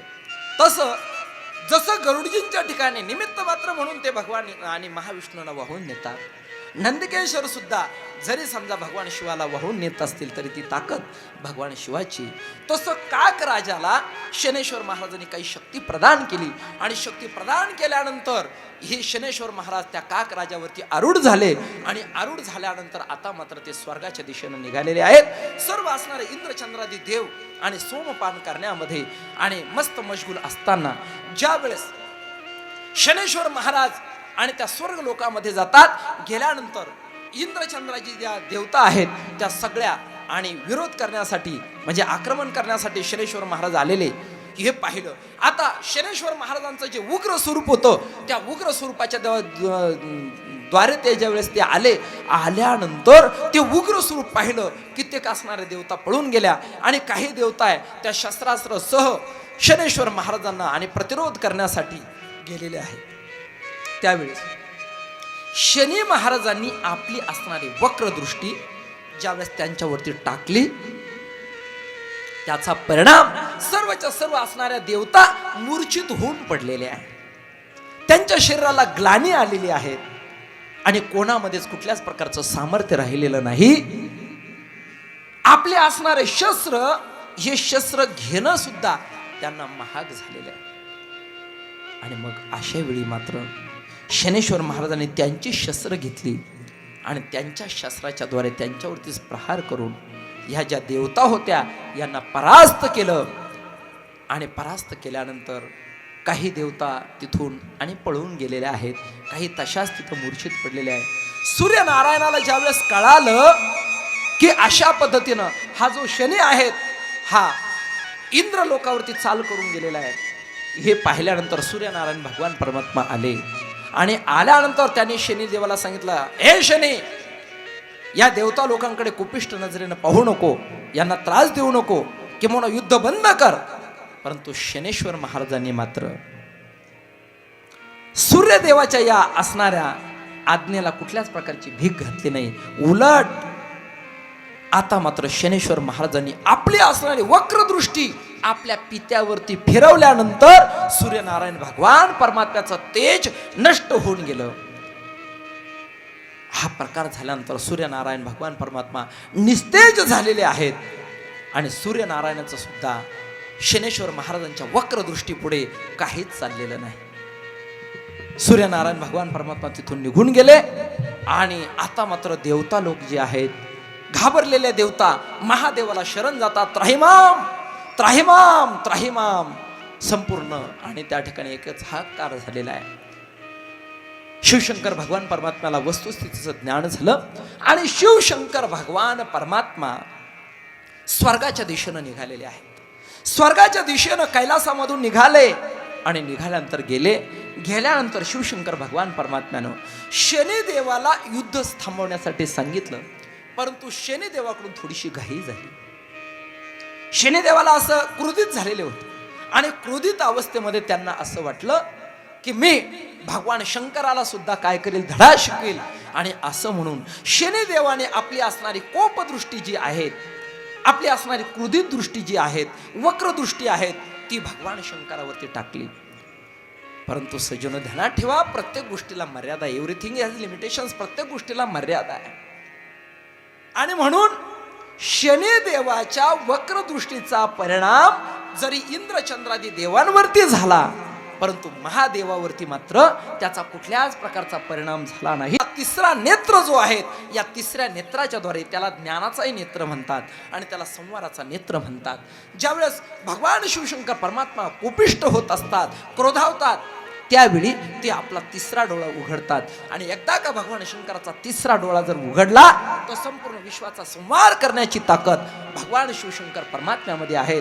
म्हणून उत्पत्ती, पालन आणि संहार, नाही का, या दृष्टिकोनातून जनरेशन असेल, ऑर्गनायझेशन असेल आणि डिस्ट्रॉय नावाची जी ताकद आहे ती भगवान शिवाकडे आहे.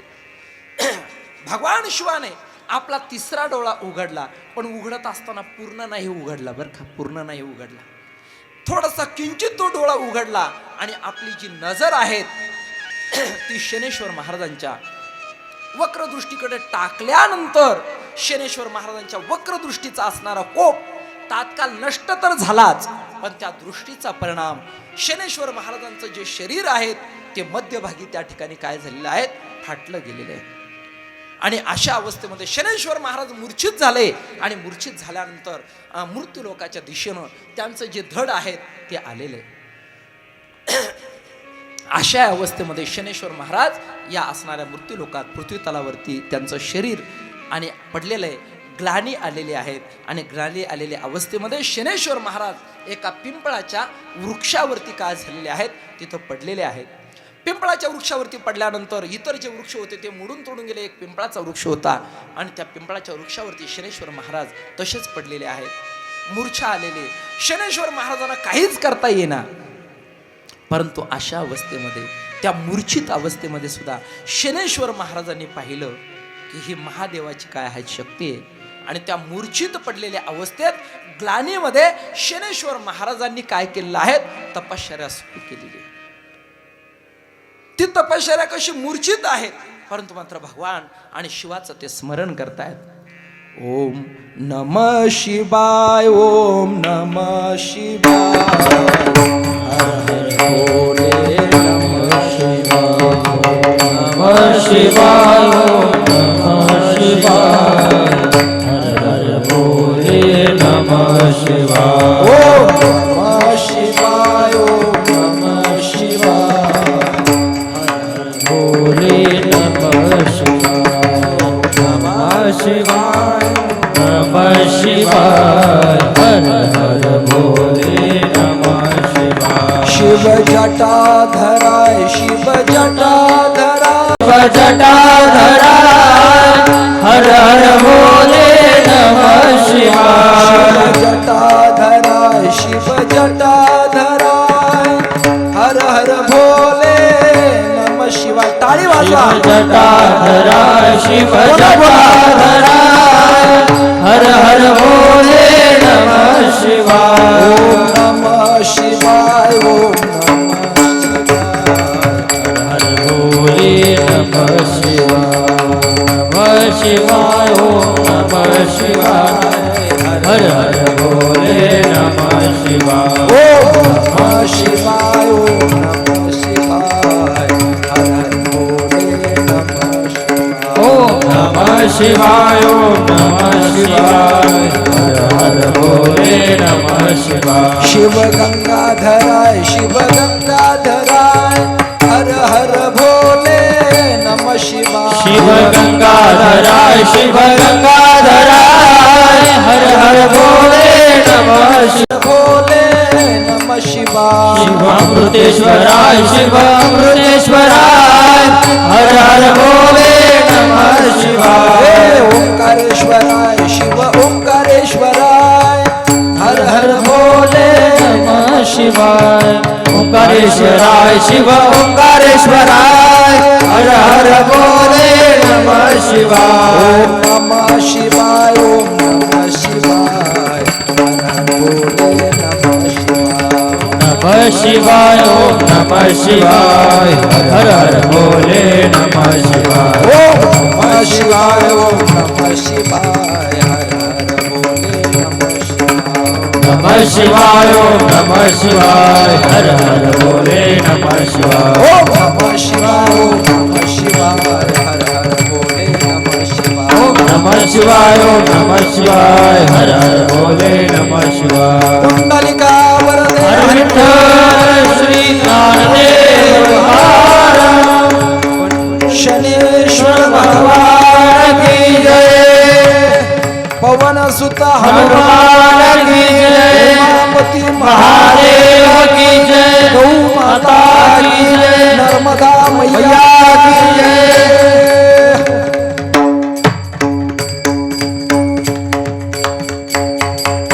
मूर्छित पडलेल्या अवस्थेमध्ये शनेश्वर महाराज पिंपळाच्या वृक्षावरती पडलेले आहेत. शरीरामध्ये हालचाल करण्याचं सामर्थ्य नाही, परंतु बरोबर अशा अवस्थेमध्ये सुद्धा जे मन आहे, जी अंतकरणाची वृत्ती आहे, त्याद्वारे भगवान शिवाचं चिंतन शनेश्वर महाराजांनी सुरू केलेलं आहे. जसं नवनाथ ग्रंथामध्ये पाहिलेलं आहे की आमचे असणारे मच्छिंद्रनाथ महाराज आणि आपल्या असणाऱ्या त्र्यंबकेश्वराजवळचे जे 108 कुंड आहेत, त्या कुंडामध्ये ती वेली टाकल्यानंतर शेवटी ज्या वेलीमधल्या ज्या कुंडामधला वेल आणि त्या ठिकाणी जिवंत होईल वगैरे ही सगळी साधना सांगितले. त्यावेळेस काही मूर्छा येईल.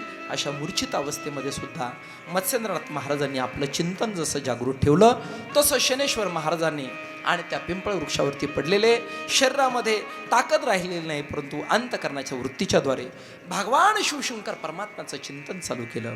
आणि ते चिंतन चालू केल्यानंतर मग मात्र अनंत कालखंड या असणाऱ्या शनेश्वर महाराजांनी एक प्रकारे त्या चिंतनाच्या अवस्थेतून तप केलेलं आहे.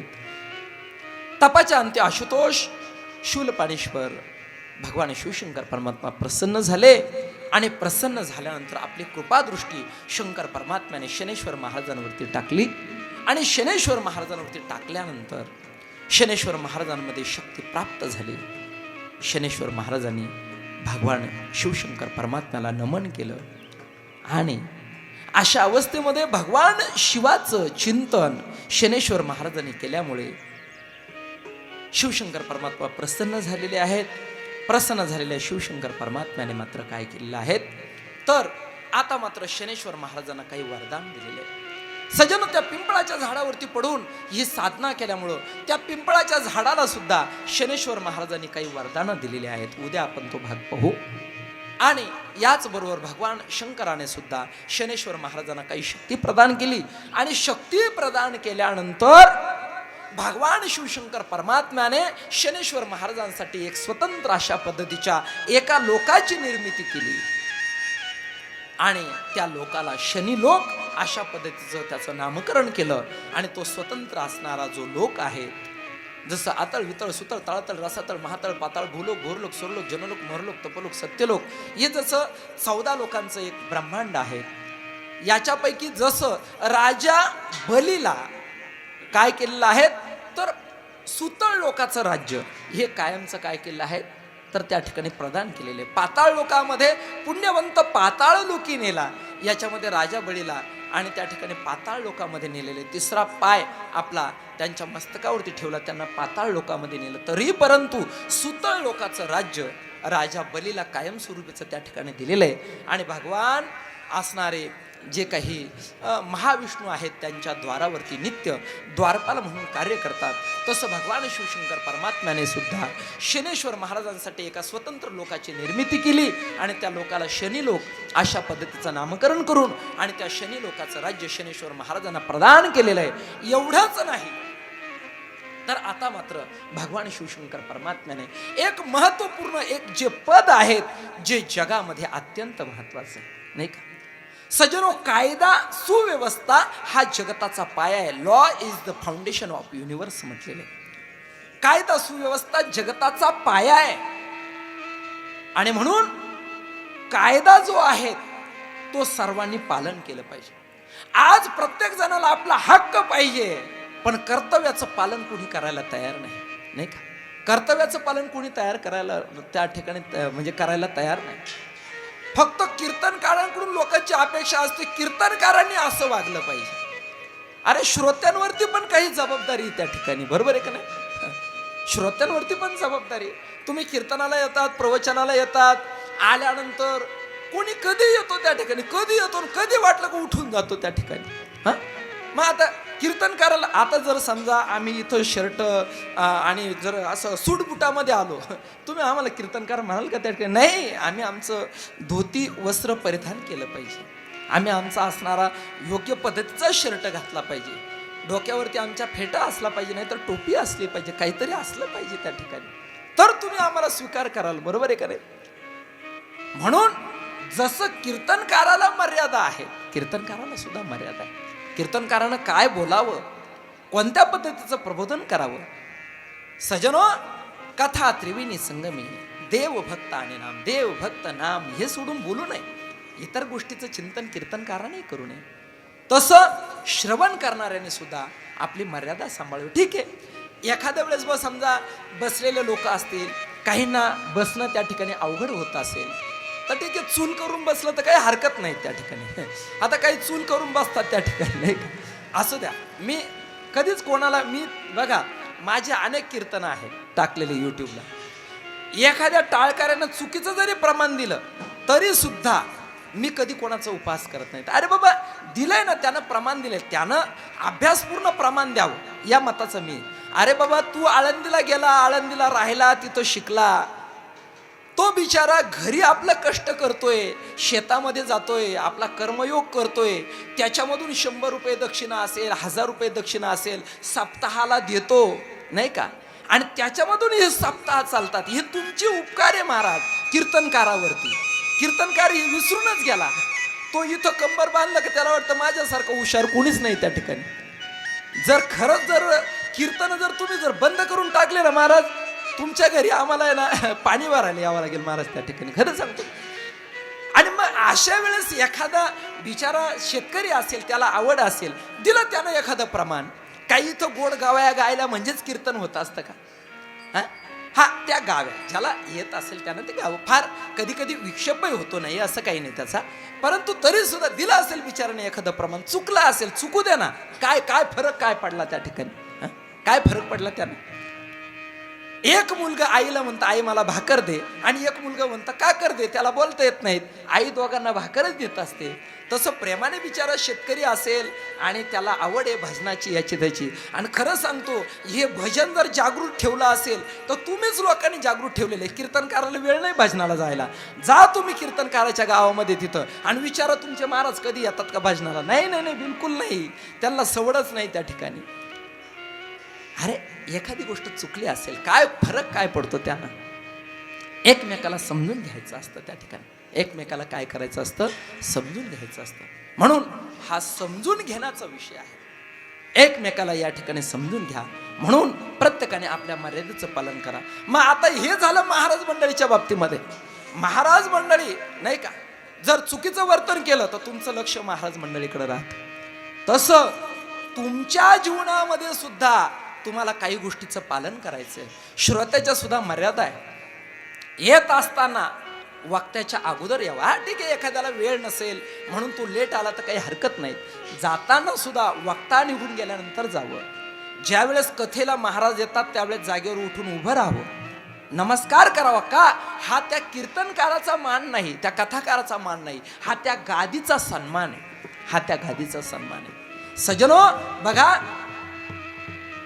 आपले राजा परीक्षित ज्यावेळेस गंगा मातेच्या किनाऱ्यावरती गेले, 88 सहस्र ऋषींपैकी अनेक ऋषी तिथं आलेले होते, परंतु ज्या वेळेस यम प्रव्रजंत मनुपेत मपेत कृत्यम द्वैपायनो विरह कातर आजोहाव पुत्रेती तन्मयतया तरुविणी दोस्तम सर्व भूत हृदय मुनी मानतोस्मी असे शुकदेवजी स्वामींचं आगमन झाल्यानंतर काहींच्या दाढ्या अगदी अशा 25-25 किलोमीटरच्या होत्या बरं का. एवढं त्यांचा आकार होता, एवढ्या त्यांच्या तपश्चर्या होत्या, तरी सुद्धा सगळेजण उठून उभे राहिले. हा व्यास गादीचा मान राहतो. म्हणून वक्ता आल्यानंतर या असणाऱ्या कथेचे जे व्यास स्वरूप त्या व्यास गादीवर बसणारे आल्यानंतर आपण उठून उभं राहावं, प्रणाम करावा आणि ते गेल्यानंतर आपण प्रस्थान करावं, असा नियम आहे. म्हणून श्रोत्यांसाठी सुद्धा काही नियम आहे. श्रोत्याने सुद्धा त्याचं योग्य पद्धतीनं पालन केलं पाहिजे. ही परस्पर अशा पद्धतीची प्रक्रिया आहे. असो, या ठिकाणी भगवान शिवशंकर परमात्मा यांनी काय केलेलं आहे तर शनेश्वर महाराज जे आहेत तर त्यांना काय केलेलं आहे, वरदान दिलेलं आहे. त्याच्यामध्ये जसं राजा बळी जे आहेत त्या बळींना सुतळ लोकाचं काय केलेलं आहे, राज्य त्या ठिकाणी प्रदान केलं आणि स्वतः भगवान महाविष्णू जे आहेत तर राखे दारवंटा बळीचा या न्यायाने बाहेर उभं राहून आणि त्या ठिकाणी काय करतात, चोपदारी करतायत, त्या ठिकाणी द्वारपालाचं कार्य करतायत. म्हणून या दृष्टिकोनातून भगवान शिवशंकर परमात्मा ठिकाणी मागणी करा. एकमेव आपण जर पाहिलं तर कायदा सुव्यवस्था याने हे जगत चालत असतो. म्हणून इथं प्रत्येकाचं कर्तव्य आहे, प्रत्येकाने आपलं कर्तव्य सांभाळा. सज्जनो, प्रत्येकाने आपलं कर्तव्य सांभाळा. ऑटोमॅटिक प्रत्येकाने कर्तव्य सांभाळणं म्हणजे जे नागरिक आहेत ते आपलं कर्तव्य सांभाळतील. प्रत्येकाने आपलं कर्तव्य सांभाळा म्हणजे पंतप्रधानाने आपलं कर्तव्य सांभाळा, त्या ठिकाणच्या असणाऱ्या मुख्यमंत्र्याने आपलं कर्तव्य सांभाळा, प्रत्येकाने आपलं कर्तव्य सांभाळा. कर्तव्य सांभाळलं, मुख्यमंत्र्याने जर मुख्यमंत्र्याचं कर्तव्य सांभाळलं, प्रजेचं कसं पालन करायचं, काय करायचं, योजना कशा पद्धतीने आणायच्या, कशा पद्धतीनं प्रजेमध्ये प्रेम निर्माण करायचं, त्यानं त्याचं कर्तव्य केलं. आपण आपलं कर्तव्य केलं, काय कलह व्हायची गरज आहे त्या ठिकाणी. म्हणून आपलं कर्तव्य करा. कर्तव्य केल्यानंतर प्रत्येकाला प्रत्येकाचा हक्क हा त्या ठिकाणी मिळतच असतो.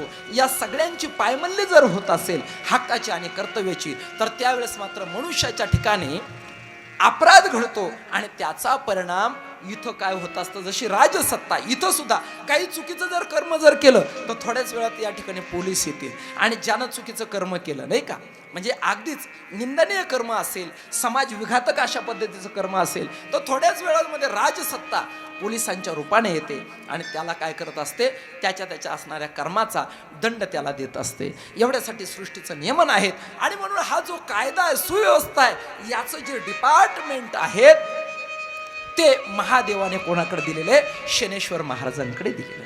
शनेश्वर महाराजांकडे दिले. आता बघा, शनेश्वर महाराज न्यायाधीश म्हणून या संपूर्ण विश्वाचे असणारे न्यायदेवता म्हणून शनेश्वर महाराज शनी लोकामधून हे सर्व कार्य करत असतात.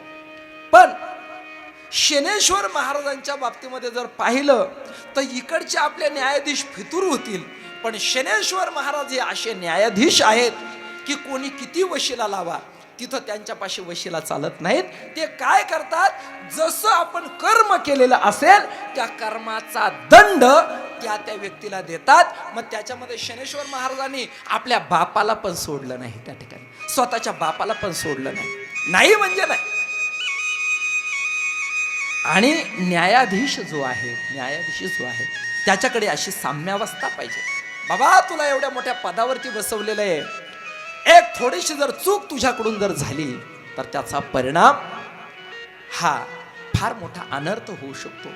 चोर सोडून जर संन्याशाला फाशी दिली गेली तर फार मोठा अनर्थ त्या ठिकाणी होत असतो.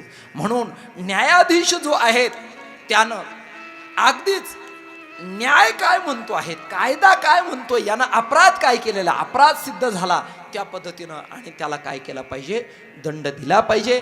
न्यायाधीशाच्या नजरेमध्ये सर्वांकडे आणि चांगल्या पद्धतीची स्थिती पाहिजे. आणि ध्यानात ठेवा, या जगामध्ये शनेश्वर महाराज जे आहेत ते 7.5च्या रूपाने किंवा 2.5 वर्षाची सुद्धा एक असणारी काय आहेत, 7.5च्याच प्रकारापैकी एक शनी महाराजांच्या शिक्षेचा प्रकार आहे. ज्या त्यानुसार ज्याला त्याला दंड देत असतात. केले कर्म झाले त्याची भोगा आले. जे आपण कर्म करतो ते प्रत्येकाला भोगावं लागतं. आणि तो दंड मात्र शनेश्वर महाराज काय करत असतात, देत असतात ज्याच्या त्याच्या कर्माधर्मानुरूप. म्हणून करताना कर्म योग्य पद्धतीचं करा. वाईट कर्म करूच नका. सज्जनांनो, जीवनामध्ये वाईट कर्म करूच नका. आणि पूर्वीच्या कालखंडामध्ये असं होतं का आजोबानं केलं नातवाला फेडावं लागायचं, बापानं केलं मुलाला फेडावं लागायचं. आता जो करतो त्याला तिथंच कर्माचा दंड मिळतो. एक उदाहरण सांगतो तुम्हाला. काय झालं माहिती का, पूर्वीच्या कालखंडामध्ये एक व्यक्ती असं जसं बुवा येवल्याचा बाजार होता आणि त्या बाजारला आपला बैल घेऊन विकण्यासाठी ती व्यक्ती निघाली. आता निघाल्यानंतर लांबून तो त्या बाजारसाठी ती व्यक्ती आपला बैल घेऊन निघाल्यानंतर प्रसंग असा निर्माण झाला की जाता जाता ती जी व्यक्ती होती तर असं येवलं थोडंसं दूर राहिलेलं आहेत आणि म्हणून अंधार पडला. लांबून आलेला होता बिचारा. मग त्यानं पाहिलं की आता आपल्याला उद्या बाजारला जायचंय, आता रात्र याच ठिकाणी झाली. आगल्याच दिवशी तो निघालेला होता आणि जवळ जाऊन थांबायचं म्हणून त्यानं काय केलं, एक अशी जसं त्या बाजारापासून जवळच जे काही गाव होतं तिथं एक वस्ती होती. त्या वस्तीवरती तो थांबला आणि सांगितलं, हो म्हटले मला जरा बैल विकण्यासाठी जायचंय आणि तुम्ही काय करा, मला जरा इथं थोडंसं रात्रभर थांबायचं. ते म्हटले थांबा, काही हरकत नाही. थांबा म्हटल्यानंतर रात्री त्याचा आदरातिथ्य केलं, त्याला जीव खाऊ घातलं. त्याला आनंद वाटला बिचाऱ्याला. दुसऱ्या दिवशी तो सकाळी उठला आणि उठल्यानंतर त्या बाजारला गेला आणि बाजारला गेल्यानंतर त्यानं काय केलं, आपला तो बैल विकला. विकता विकता खूप वेळ झाला आणि वेळ झाल्यानंतर त्यानं पाहिलं, अरे रात्री मी या घरी मुक्काम केला, बिचाऱ्याने मला किती सहकार्य केलं. म्हणून बैल विकला, त्याचे पैसे घेतले आणि काही खाऊ वगैरे घेतला आणि घेतल्यानंतर त्याच ठिकाणी पुन्हा तो मुक्कामासाठी आला. त्याला वाटलं आपल्याला जायला लांब आहेत, आता रात्रीचा प्रवास करण्यापेक्षा इथंच थांबू, म्हणून त्याच घरी तो काय झाला, मुक्कामाला थांबला. आता मुक्कामाला थांबल्यानंतर यांनी त्याला विचारलं, जीव खाऊ वगैरे घातलं आणि यांनी त्याला विचारलं काय किती पैसे आले बैलाचे वगैरे. त्याला खरं खरं सांगितलं, चांगले माणसं आहे बा म्हणून. आणि मग मात्र हे जे घरचे लोक होते तर यांच्या मनामध्ये, घर मालकाच्या मनात थोडंसं विपरीत प्रयोग आला. त्यांनी पाहिलं, कोणाला माहिती माझ्याकडे मुक्कामी थांबला, कोणाला माहिती त्या ठिकाणी काय झालं. आणि म्हणून यांनी एक कट रचला. त्या ठिकाणी यांनी एक कट रचला आणि तो कट रचला, तो असा रचला की रात्रीचं याला संपवायचं आणि एक खड्डं करून पुरून द्यायचं आणि खड्डं करून पुरून टाकायचं आणि त्याचे पैसे हडप करायचे. पहा बरं का, दुर्बुद्धी ही खूप वाईट आहे महाराज. त्या ठिकाणी दुर्बुद्धी ते मना कदा नुपजो नारायणा, सद्बुद्धी ते मना सदा उपजो नारायणा. दुर्बुद्धी मनात येऊच नाही पण आली यांच्या. सजनो, ती दुर्बुद्धी यांच्या मनात आली आणि आल्यानंतर मग यांनी काय केलं, हा घराचा मालक आहे ना, यानं बाकीच्यांना सांगितलं, म्हटले मी जरा गावामध्ये जाऊन येतो असं म्हणून तो गावात गेला. म्हटले मी येतो जाऊन त्या ठिकाणी. आणि हा जो पाहुणा आलेला होता तर या घरच्या मालकानं काय केलं, याला सांगितलं, म्हणले पाहुणे त्या ठिकाणी बाहेर खाट टाकलेली, तिथं तुम्ही झोपा. असं म्हणून ही व्यक्ती तिथं झोपली. पण घरामध्ये थोडीशी चाळू सुरू झालं. टिकाऊ कुठं रे, पावडं कुठं रे, घमिलं कुठं आहे, असं म्हणून थोडी चाळू सुरू झाली. आणि चाळू सुरू झाल्यानंतर याला त्यांचे लक्षण काही बरोबर वाटे ना, काय मनात त्याच्या पाल चुकचुकली. त्यानं पाहिलं काय भानगडे बा. आणि म्हणून यांनी काय केलं, ते रात्रीचं तिकडं खड्डं वगैरे बाजूला घेण्यासाठी सुरुवात केली. आणि या व्यक्तीने पाहिलं की या ठिकाणी काहीतरी गैरप्रकार दिसतो. या घरच्यांनी खड्डं खोदलं आणि खड्डं खोदल्यानंतर हे सगळे बाकीचे झोपी गेले घरामधले, त्याचे ते काही मुलं बाळा असतील. आणि नेमकं रात्रीचं याला शंका आल्यामुळे याने काय केलं की जेणेकरून यांनी पाहिलं खड्डं बिड्डं खोदून ठेवलेलं आहे आणि रात्री यांचा तो डाव होता, तो गावातून आल्यानंतर त्यांचा त्यांचे वडील. पण याला शंका आल्यामुळं हा तिथं झाड होतं, त्या झाडावरती जाऊन बसला. ज्यानं बैल विकलेला होता झाडावरती जाऊन बसला. आता नेमका असा प्रसंग निर्माण झाला की तो जो होता तो गावामध्ये गेलेला, तो आला आणि आल्यानंतर त्याला असं वाटलं की यांनी याचा कार्यक्रम करून बरोबर याला बुजून टाकलं. आणि तोच नेमका काय झाला, त्या आसनावरती झोपला तो घराचा मालक. आता यांनी पाहिलं ते म्हातारं येत होतं, काही आलं नाही. मग हे घरातले जे 4-2 टोळ भैरव पोरं होते रात्रीचे गेले आणि गेल्यानंतर यांनी काय केलं, ते जे पावडं होतं ते त्याच्या डोक्यामध्ये टाकलं आता त्यांना काय वाटलं, ज्यानं बैल विकला तो आहे, आणि हा होता कोण, ज्याने हा कट रचला तोच होता. आणि मग ज्यावेळेस डोक्यामध्ये टाकल्यानंतर तो जागीच गतप्राण झाला. आणि मग याचे खिशे चाफडायला लागले, तर खिशात काहीच निघेना. मग लक्षात आलं, ज्याला मारलं तो कोण आहेत, आपलाच बाप आहे. मग आता आहे आपला बाप, पण मग आता करायचं काय करायचं. आता बाप मारला म्हटल्यानंतर काय करणार आहे.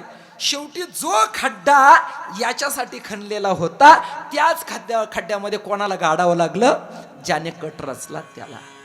सज्जन ध्यानात ठेवा, ही कर्माची गती आहे, एका जन्मात नाही, कोणत्या ना कोणत्या जन्मामध्ये. म्हणून आज काही लोक म्हणतात, बघा ना किती बिलंदर आहे गावामध्ये, किती यांनी लोकांचे बांध कोरले, किती त्या ठिकाणी पैसे खाल्ले, किती काही गोष्टी केल्या, तरी सुद्धा त्यांचं चांगलं, आणि आम्ही सत्कर्म करतो तरी आमच्या जीवनात असं का. सज्जन ध्यानात ठेवा, हे तात्कालिक आहे, पण एक दिवस आपण जे कर्म करतो ते जर चुकीचं असेल ना, तर त्याचा दंड शनेश्वर महाराज आपल्याला दिल्याशिवाय राहणार नाही, निश्चित त्याचा दंड आहे.